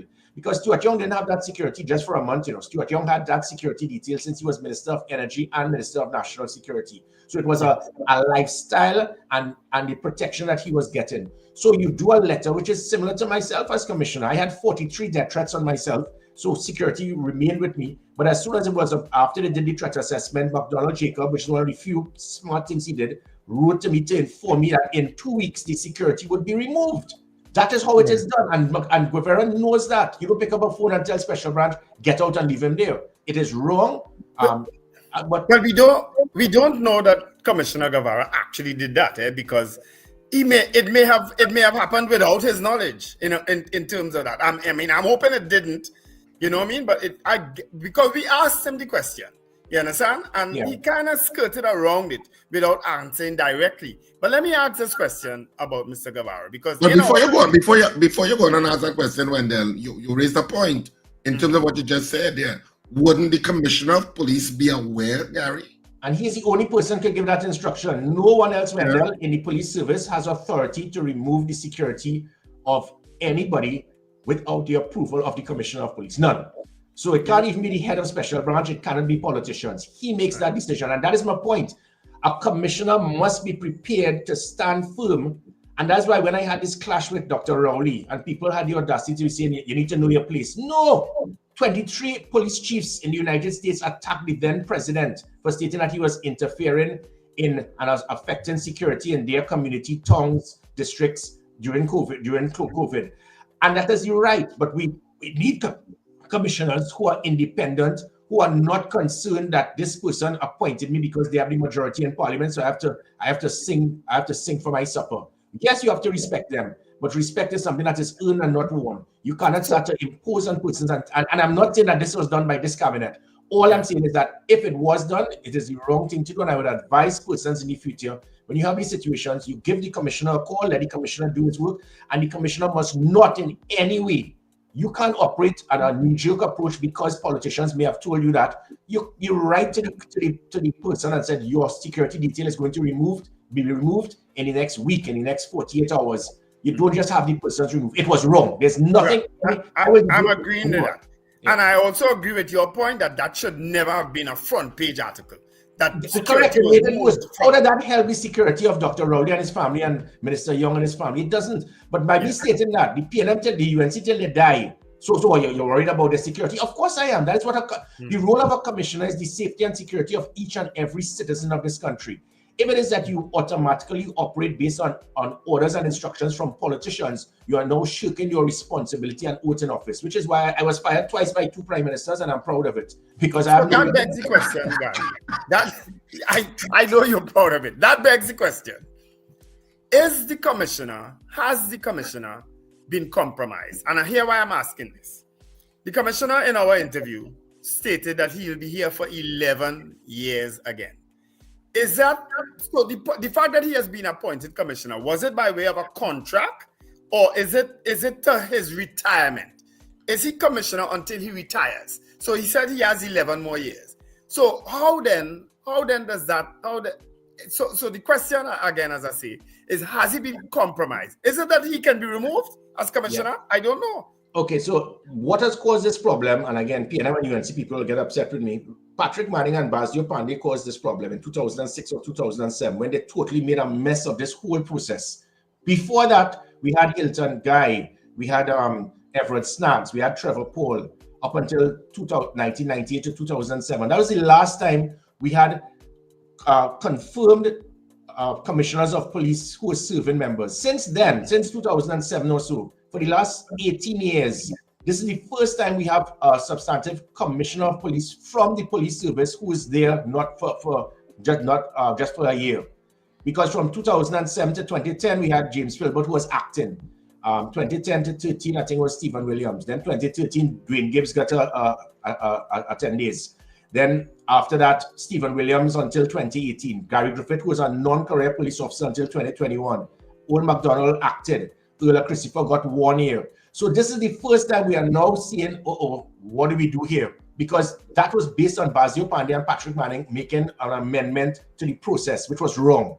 And by doing that now, there is no hard and fast. There are 3 options I can say that the Police Service Commission has. They can do it on a year-by-year basis, because every year, at the end of each year, there's an assessment done with 75 different modules, from finance, operations, public trust and confidence in the commissioner, public trust and confidence in the police, crime reduction. And based on that assessment, the person can be removed every year if it is not good enough. So his comment that he's there for the next 11 years, that is not true. A commissioner, the Police Service Commission give it, and the Police Service Commission take it away. So there's nothing that warrants that he is going to be there for 11 years. If he does well and he serves well, he can be there for the next 11 years. Having said that, let me just add, the man is pressing all the right buttons. I am totally impressed by what he is doing. He is how he's dealing with FULs, how he's dealing with, he's being on the ground, he's been making himself accessible to the media. The comments that he continues to make. Somebody was in a vehicle, a civilian was in a police vehicle, and the man does a press release on that to say that it's being investigated. You never got that from Earl and MacDonald and so forth. So he is doing all the right things. And let me add, this is in total contrast to the stupid comment made by a criminologist who stated initially he should not have been commissioner because he spent 26 years in intelligence, so he's more inclined to be the director of the SSA. But again, it is only in this banana republic that you, the media, love to speak to criminal. You know, Trinidad and Tobago media is the only media that contacts criminologists and law enforcement. A criminologist has no training, qualification, or knowledge in law enforcement. But these criminologists, their phones are on speed dial to hear you all. And I'm not calling Darius Figueroa's name, but to say that the man should not have been commissioner of police because he was a branch, that was unbelievable. Because it is not. There's one person who has less, the person who has least amount of qualification in law in policing than anybody else in the history of Trinidad and Tobago as a commissioner of police is speaking to you right now. And I topped the list with 82%, defeated all the other police officers. And my annual assessments, 72 out of 75 were good and excellent. The one was fair. One of fair was actually how I dealt with the media. Surprise, surprise. But the point being is that to be commissioner of police is about leadership. It is about motivation. It's about lifting morale. It's about being innovative. So if the man has that capability, don't knock him because he was in special branch for 26 of 29 years. That is stupidity. Having said that, he did apply a few times before, and he didn't get. He said once. He applied when Earl Christopher became commissioner. And if Earl could beat you, well, something wrong. But again, it goes to the point that they shifted the goalpost to have the Police Service Commission do the assessments. Nobody in the Police Service Commission is law enforcement trained. So what you basically said just now, Gary, is that every year he has to be extended. So he's really commissioner for a year until he's extended. The Police Service Commission, by right, they have not come forward to the public.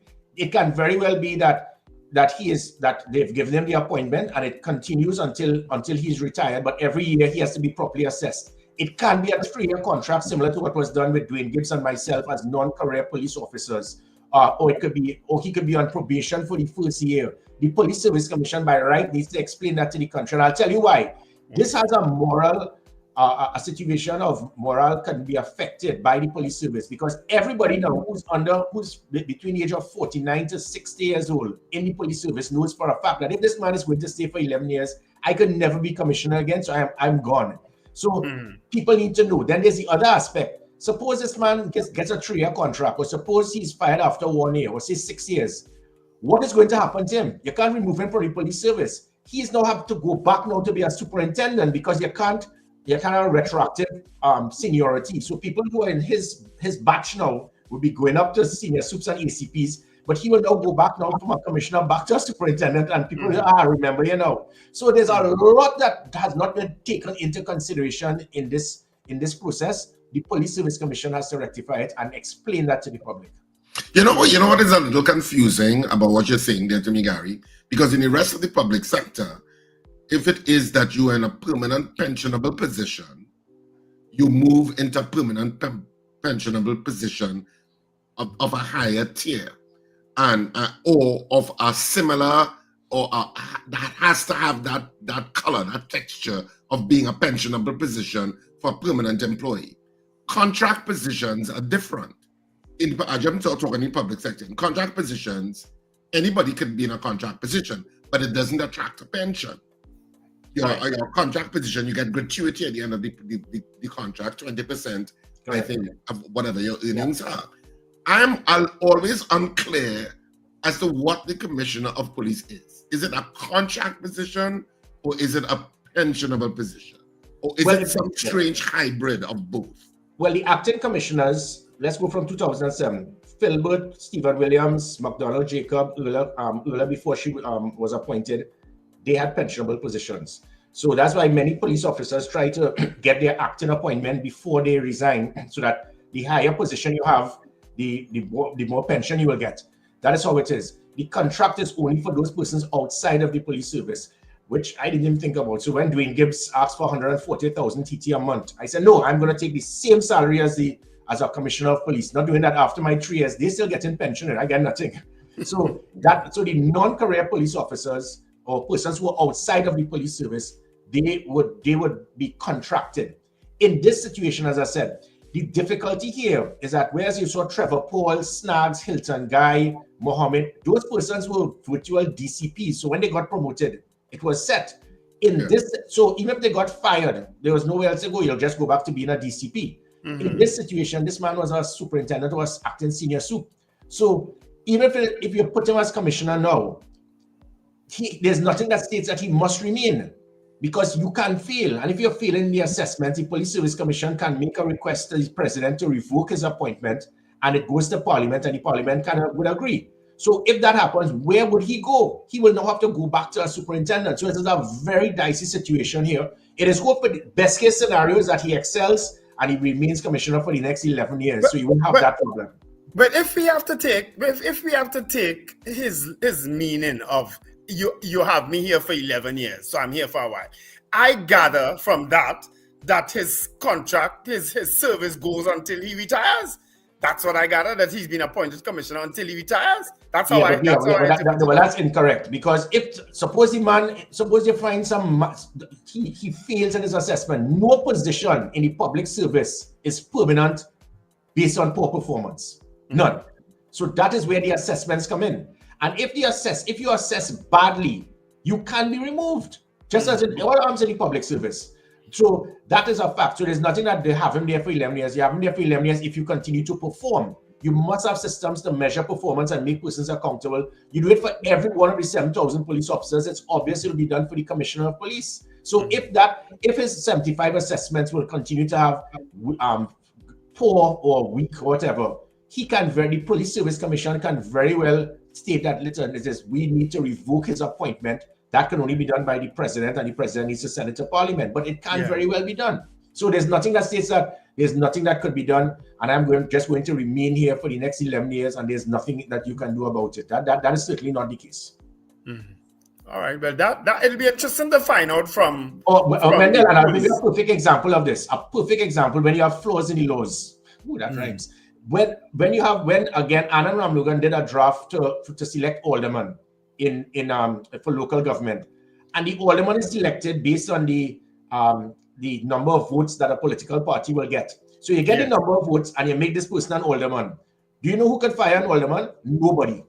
They didn't put anything into consideration. So if an alderman, if the NJAC or whoever got enough votes and they have an alderman, and NJAC put that person there, NJAC or no political party could remove the alderman. There's nothing for removal. So the alderman could, and now the alderman now is not part of the government. So the alderman could just not turn up for meetings, be incompetent, and get paid for 4 years. And there's nothing by anyone that could be done to have that person removed. That is the only arm in the public service where an alderman there's nothing to measure his performance, make him accountable to have him removed. Nothing. That is the only position. Definitely that the Commissioner of Police doesn't fall in that category. Yeah, I think though the council can move a motion to remove someone. They can remove the alderman. How would it be replaced? Yeah. That's interesting though. So as it stands now, Gary, what the issue of the security for the prime ministers, which is where we former prime ministers, which is where we started off this discussion, right? How do you see that panning out? Is it that it will remain that way, or you think that there'll be a rethink of it? Well, no, I mean, the decision has been made. I mean, but so many times, again, I go back to the bias and even the selection of Stuart Young as prime minister. I don't know if people do research. Do you know, but it's about 14 or 15 British prime ministers were appointed as prime ministers without going through an election. I think without the last 3 years alone, we had May, Boris Johnson. They became prime ministers without. And with Trinidad and Tobago, oh my God, how could we have done that? But we want to copy the British Parliament, and we have it right here. Similar in the United Kingdom, if persons are previous prime ministers, you keep a security detail, very small, obviously. That is my personal view. It should come with it's not an entitlement or a perk, but for God's sake, somebody was a prime minister. You're going to have the same person just go and play golf as much as, oh gosh, I think he's probably playing golf right now. Go and play golf with no security. No, it is common, regardless of the fact of whether I don't like you or I like you. That is irrelevant. It is basic courtesy, it's basic protocol. That's my view on it, which is why when I gave made the recommendation to provide security for the leader of the opposition, well, who told me to do that? I was attacked by people in my own government. How dare you? I'm a minister of so and so. I said, but who wants to kill you? Nobody has a threat to you. You could never be prime minister. Thankfully, the then prime minister understood my point. She supported me on it, and Keith Rowley got the opposition security as opposition leader.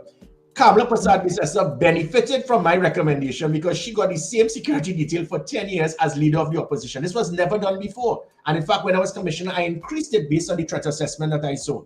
That is how we're supposed to operate. Stop about this us and them and the yellow and the yellow/blue, taking NTA colors and red. Stop with it. Just deal with the facts and just do what is right. My personal view is that persons who are prime ministers should have some degree of a security detail. People say, oh God, but this man was prime minister for a month. Okay, I understand your point on that. But you don't pull the security from under him whilst he's there at somewhere. It is just not good. It is lack of protocol. It's a breach of everything that the special branch stands for. Yeah, I mean, I want to agree with you that it should attach to the position, and I know the position is what should attract that security detail. So if you are a former prime minister, you should automatically get it. And I have no issue with the time if you're a month, because I think Liz Truss was for how long was she the British prime minister for? 45 years. 45 days. She got a security detail because it attaches to the position. I think Rishi had his same. All of these people were appointed without an election. It attaches to the position. And not only in Stuart Young's case, of course, he was a former Minister of National Security. Yeah. So it heightens the texture of how he had multiple portfolios. Yeah. But in any case, the position, if you're looking at personalities, that's where you would go. But you have to look at the position. So I thought it was unfortunate. And of course, my opinion is that it seems as if the current government is almost playing, it's almost like they take a photocopy of the Republican handbook and instituting it with Homeland Security. Gentlemen, up to now, I don't think cabinet, because listening to some people, I think there's been a misunderstanding. So I think hopefully it will be rectified soon, that they said that cabinet did not give a directive and the commissioner operated on his own and a threat assessment was done. I hope that is true. Yeah, so and all we are saying is just clarify it. And if not, okay, we made a mistake and let's just move on. Because we must never politicize national security. I recall in 2020 when I was commissioner of police, general election going on, and it never dawned on me that the UNC, and that was my mistake. I didn't put that in place. Usually I'm very 3 steps ahead. And then I saw the results, PNM 16, UNC 19. I said, Jesus Christ, I didn't put security detail in place for the prime minister. I cleaned out my vehicle, it was an armored vehicle, and sent my security. I said, head down to UNC immediately, because the client, this little woman, going to be prime minister. She must have, and I gave her all my security, about my whole SWAT team. I sent them down there. Then it became 1916, 1917, 1918, 1999. And then I called my boys. I said, where you all? They say, we're in Grand Bazaar. I said, bring back my security, my vehicle. But the point being, you've got to be proactive. You can't keep up prime minister leader of the opposition without security at no time. Yeah, I'm in agreement with that. But Gary, we have less than a minute to go. Your quick thoughts on the Prime Minister not attending the heads of government meeting in CARICOM. The irony of this is that was the first meeting she was Prime Minister in 2010 to 2015. I actually attended with her. I attended everything with her going all over the world. And she went to that same meeting in 2010 in Montego Bay as well. All that is required is for a proper statement from the Office of the Prime Minister to explain that she probably has, based on what the Minister of Foreign and CARICOM Affairs is saying, that she has some serious engagements that she has to deal with. And it's similar, I don't think all Prime Ministers in CARICOM, they all attended either. There have been some excuses. And all we need is a good reason. The comments being made again by the fanatics, well, who care about CARICOM? That's rowdy people, that's rowdy friends. She's going to face Raul Gonzalez. Oh gosh, it's unacceptable. Stop it. Yeah, that's nonsense. It is by right. The Office of the Prime Minister said she has prior engagements. She's just become Prime Minister. She needs to be at home for the next few days, but she's going to be well represented. Talk done. Yep. Yeah. Be transparent. Be transparent about the reasons. Yes. Yep. All right. Well, Gary, that's where we'll have to leave it this morning. We're 8 o'clock already. Time flies when you're having fun. Well, thank you again for coming on the Breakfast Show. Of course, we'll have you back again because we are going to talk crime and the statistics the next time we are, because it has not abated, you know. Well, you have to hear about it, the DJ Sheriff and all of those persons that will be, if it's just somebody loses a dinner, they used to put it on social media. You're not seeing that these days now. Well, I won't argue. I don't make the argument because, as I say, crime is I don't blame ministers. I don't blame commissioners. We have a real problem in this society that so many other societies are challenged with. So when they were cussing this one and cussing that one, I didn't join that bandwagon, and I never will. But Gary, thanks so much for joining us. We appreciate you taking the time to speak with us, as always. All right. Thank you. Of course, that was former Minister of National Security, former Commissioner of Police, and former political leader of the NTA, Gary Griffith. Yes, and news is next.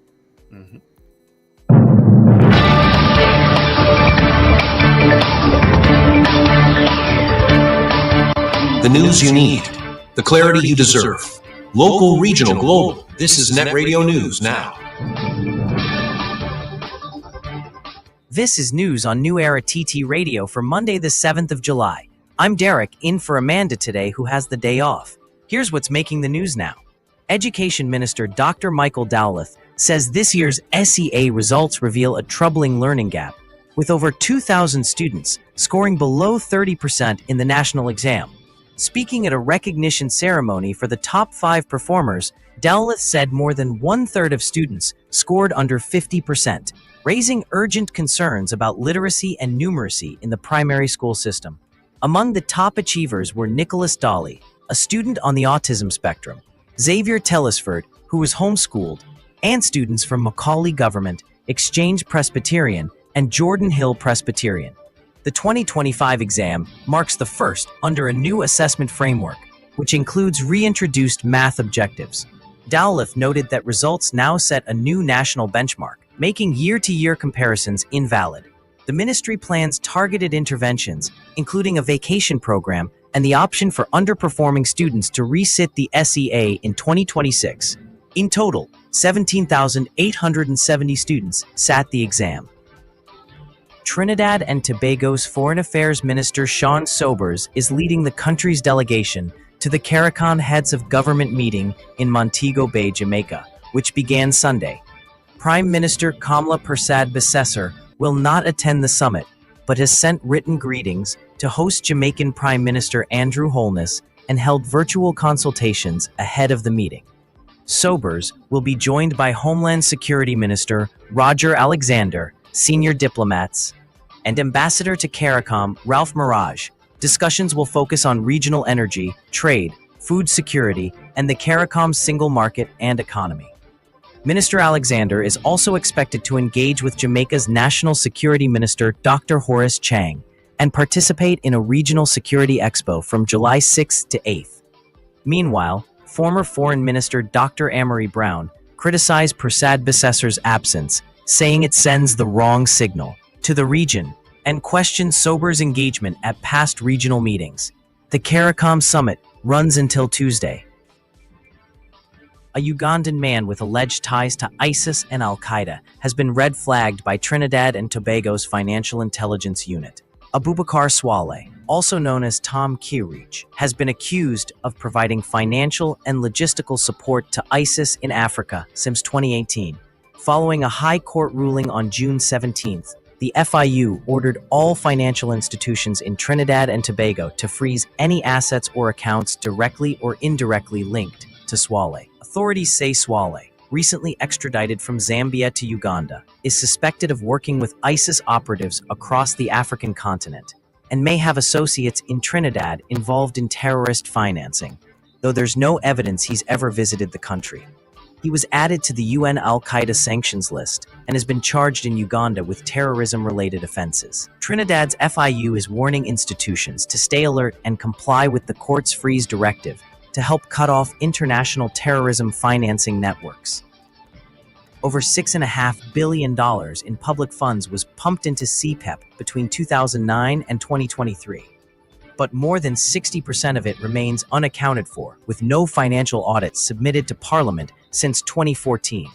A Guardian media investigation reveals that from 2018 to 2023 alone, CPEP received $2.5 billion, but conducted no internal audits during that time. The 2024 Auditor General's report also flagged $55.6 million in unsupported payments. CPEP has blamed a server crash for the loss of records, but no hard copies were found either.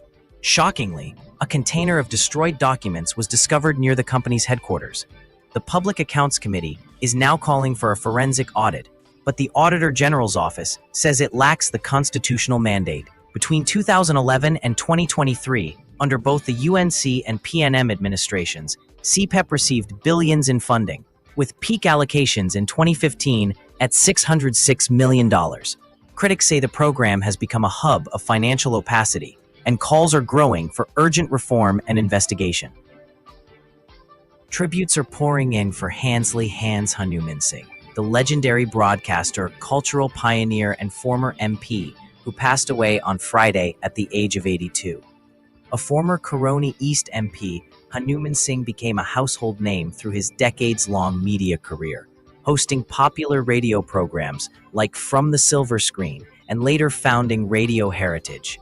He also served as president of the National Council of Indian Culture, where he spearheaded the creation of the now iconic Diwali Nagar. The Ministry of Culture hailed his unwavering commitment to public service and national development, while opposition leader Penelope Beckles remembered him as a calm authority and passionate advocate.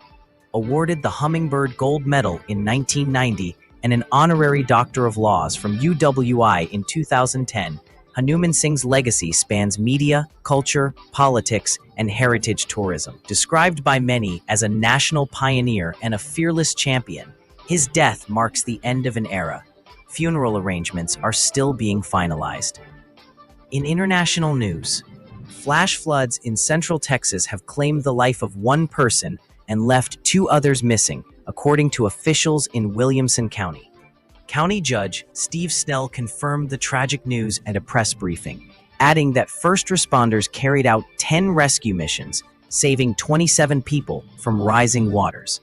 Much of the devastation centered around Camp Mystic, a summer camp nestled deep in the Texas Hill Country, where the Guadalupe River surged more than 25 feet during the floods. Evacuation efforts have been challenging. Reporters trying alternate routes describe narrow, muddy roads surrounded by open fields, far removed from main highways. One sheriff's deputy stopped them, saying, "We're only out here looking for missing girls." Meanwhile, other crews managed to access the camp via the river route as search and rescue efforts continue. More updates as they become available. And that's news now on New Era TT Radio. The Breakfast Show continues with Wendell, Richard, and Sir Charles in a few moments. That was news now. Stay informed with New Era TT Radio. Net Radio.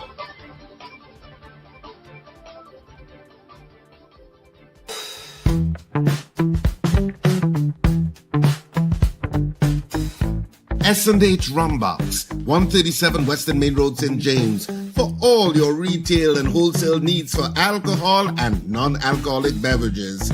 Call us at 686-0599 or visit us at 137 Western Main Road, St. James. S&H Rum Box. Drinking out of the box. Looking for trusted, affordable security and property services? Horatio Services has you covered across Trinidad and Tobago. We offer battle security, canine patrols, 24/7 protection, and all sorts of private investigations, discreet, professional, and effective. But that's not all. We also provide construction. From building to renovation, we bring your vision to life.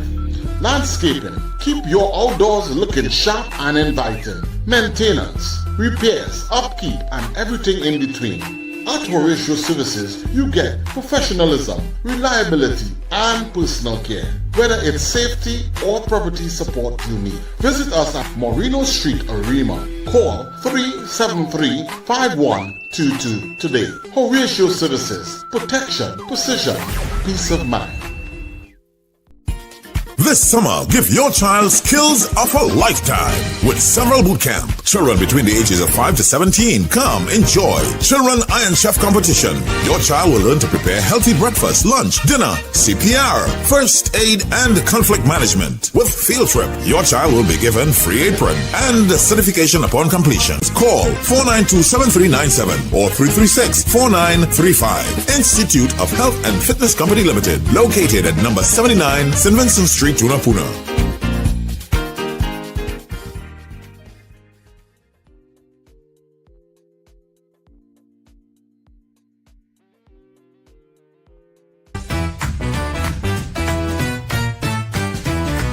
Advertise with us on New Era TT Radio, the fastest growing streaming platform for talk in Trinidad and Tobago. Audio and video ads welcome. Elevate your brand with us. Connect with us at newerattradio@yahoo.com or call us at 299-5156. Now what are you waiting for?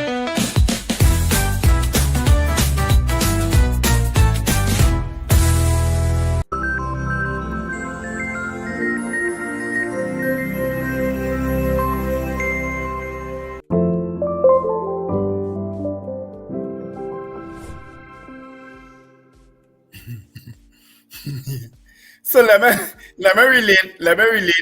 relate quickly a conversation I just had with the esteemed Dr. David Marvin.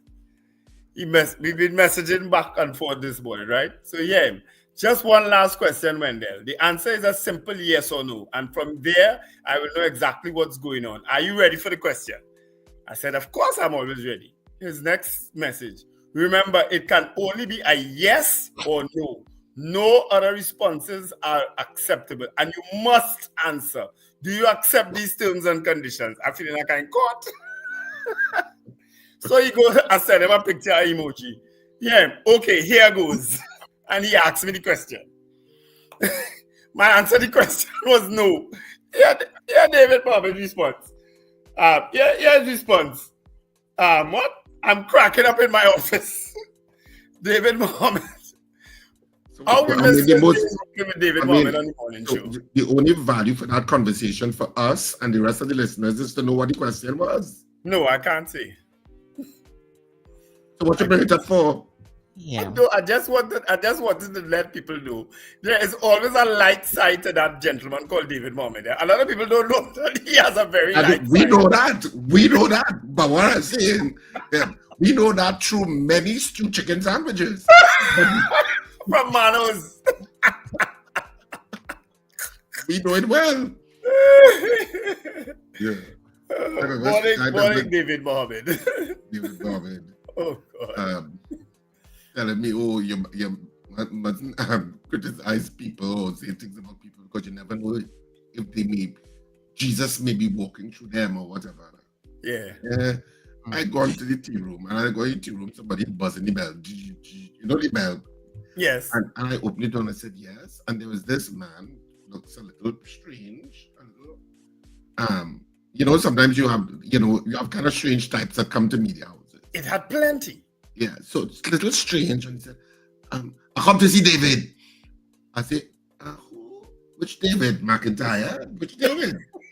No, brother David Mohammed, I come to see him. You have to pay my rent. I said, you have to pay what? You have to pay my rent. I said, okay, please hold. And I close back the door and I go. I said, David, you remember how you tell me Jesus and everybody? Well, I think Jesus might be outside by the door too, and he wants you to pay his rent. Right.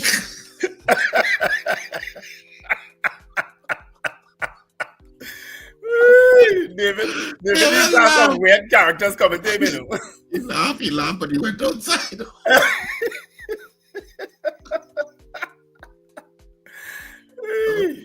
David had some weird characters coming to him in those mornings. Oh, Lord. David, so anyway, this is where we wrap it up on the breakfast show this morning. And I mean, of course, thank you for joining us for this two and a bit hours of information and entertainment. We know you have choices of whom you listen to or whom you tune into on a morning. So thank you for choosing us and being loyal listeners and viewers. We appreciate it. Trust me, we do. Have a fantastic day, whatever you do. And remember to smile and laugh. It's great for your health. Yeah, tomorrow our guests will be officers, guests from the counter trafficking unit. The counter trafficking unit. Right? They'll be our guests tomorrow, all right? Counter trafficking unit, all right? And remember to keep on the stream, newerattradio.com, and of course on TuneIn. The show continues. You can tune in on to the radio station on TuneIn on New Era TT Radio. Listen to it there or on your smart devices. Have a great day. Speak to you tomorrow morning, bright and early. Because this has been The Breakfast Show. You know it well. Yeah.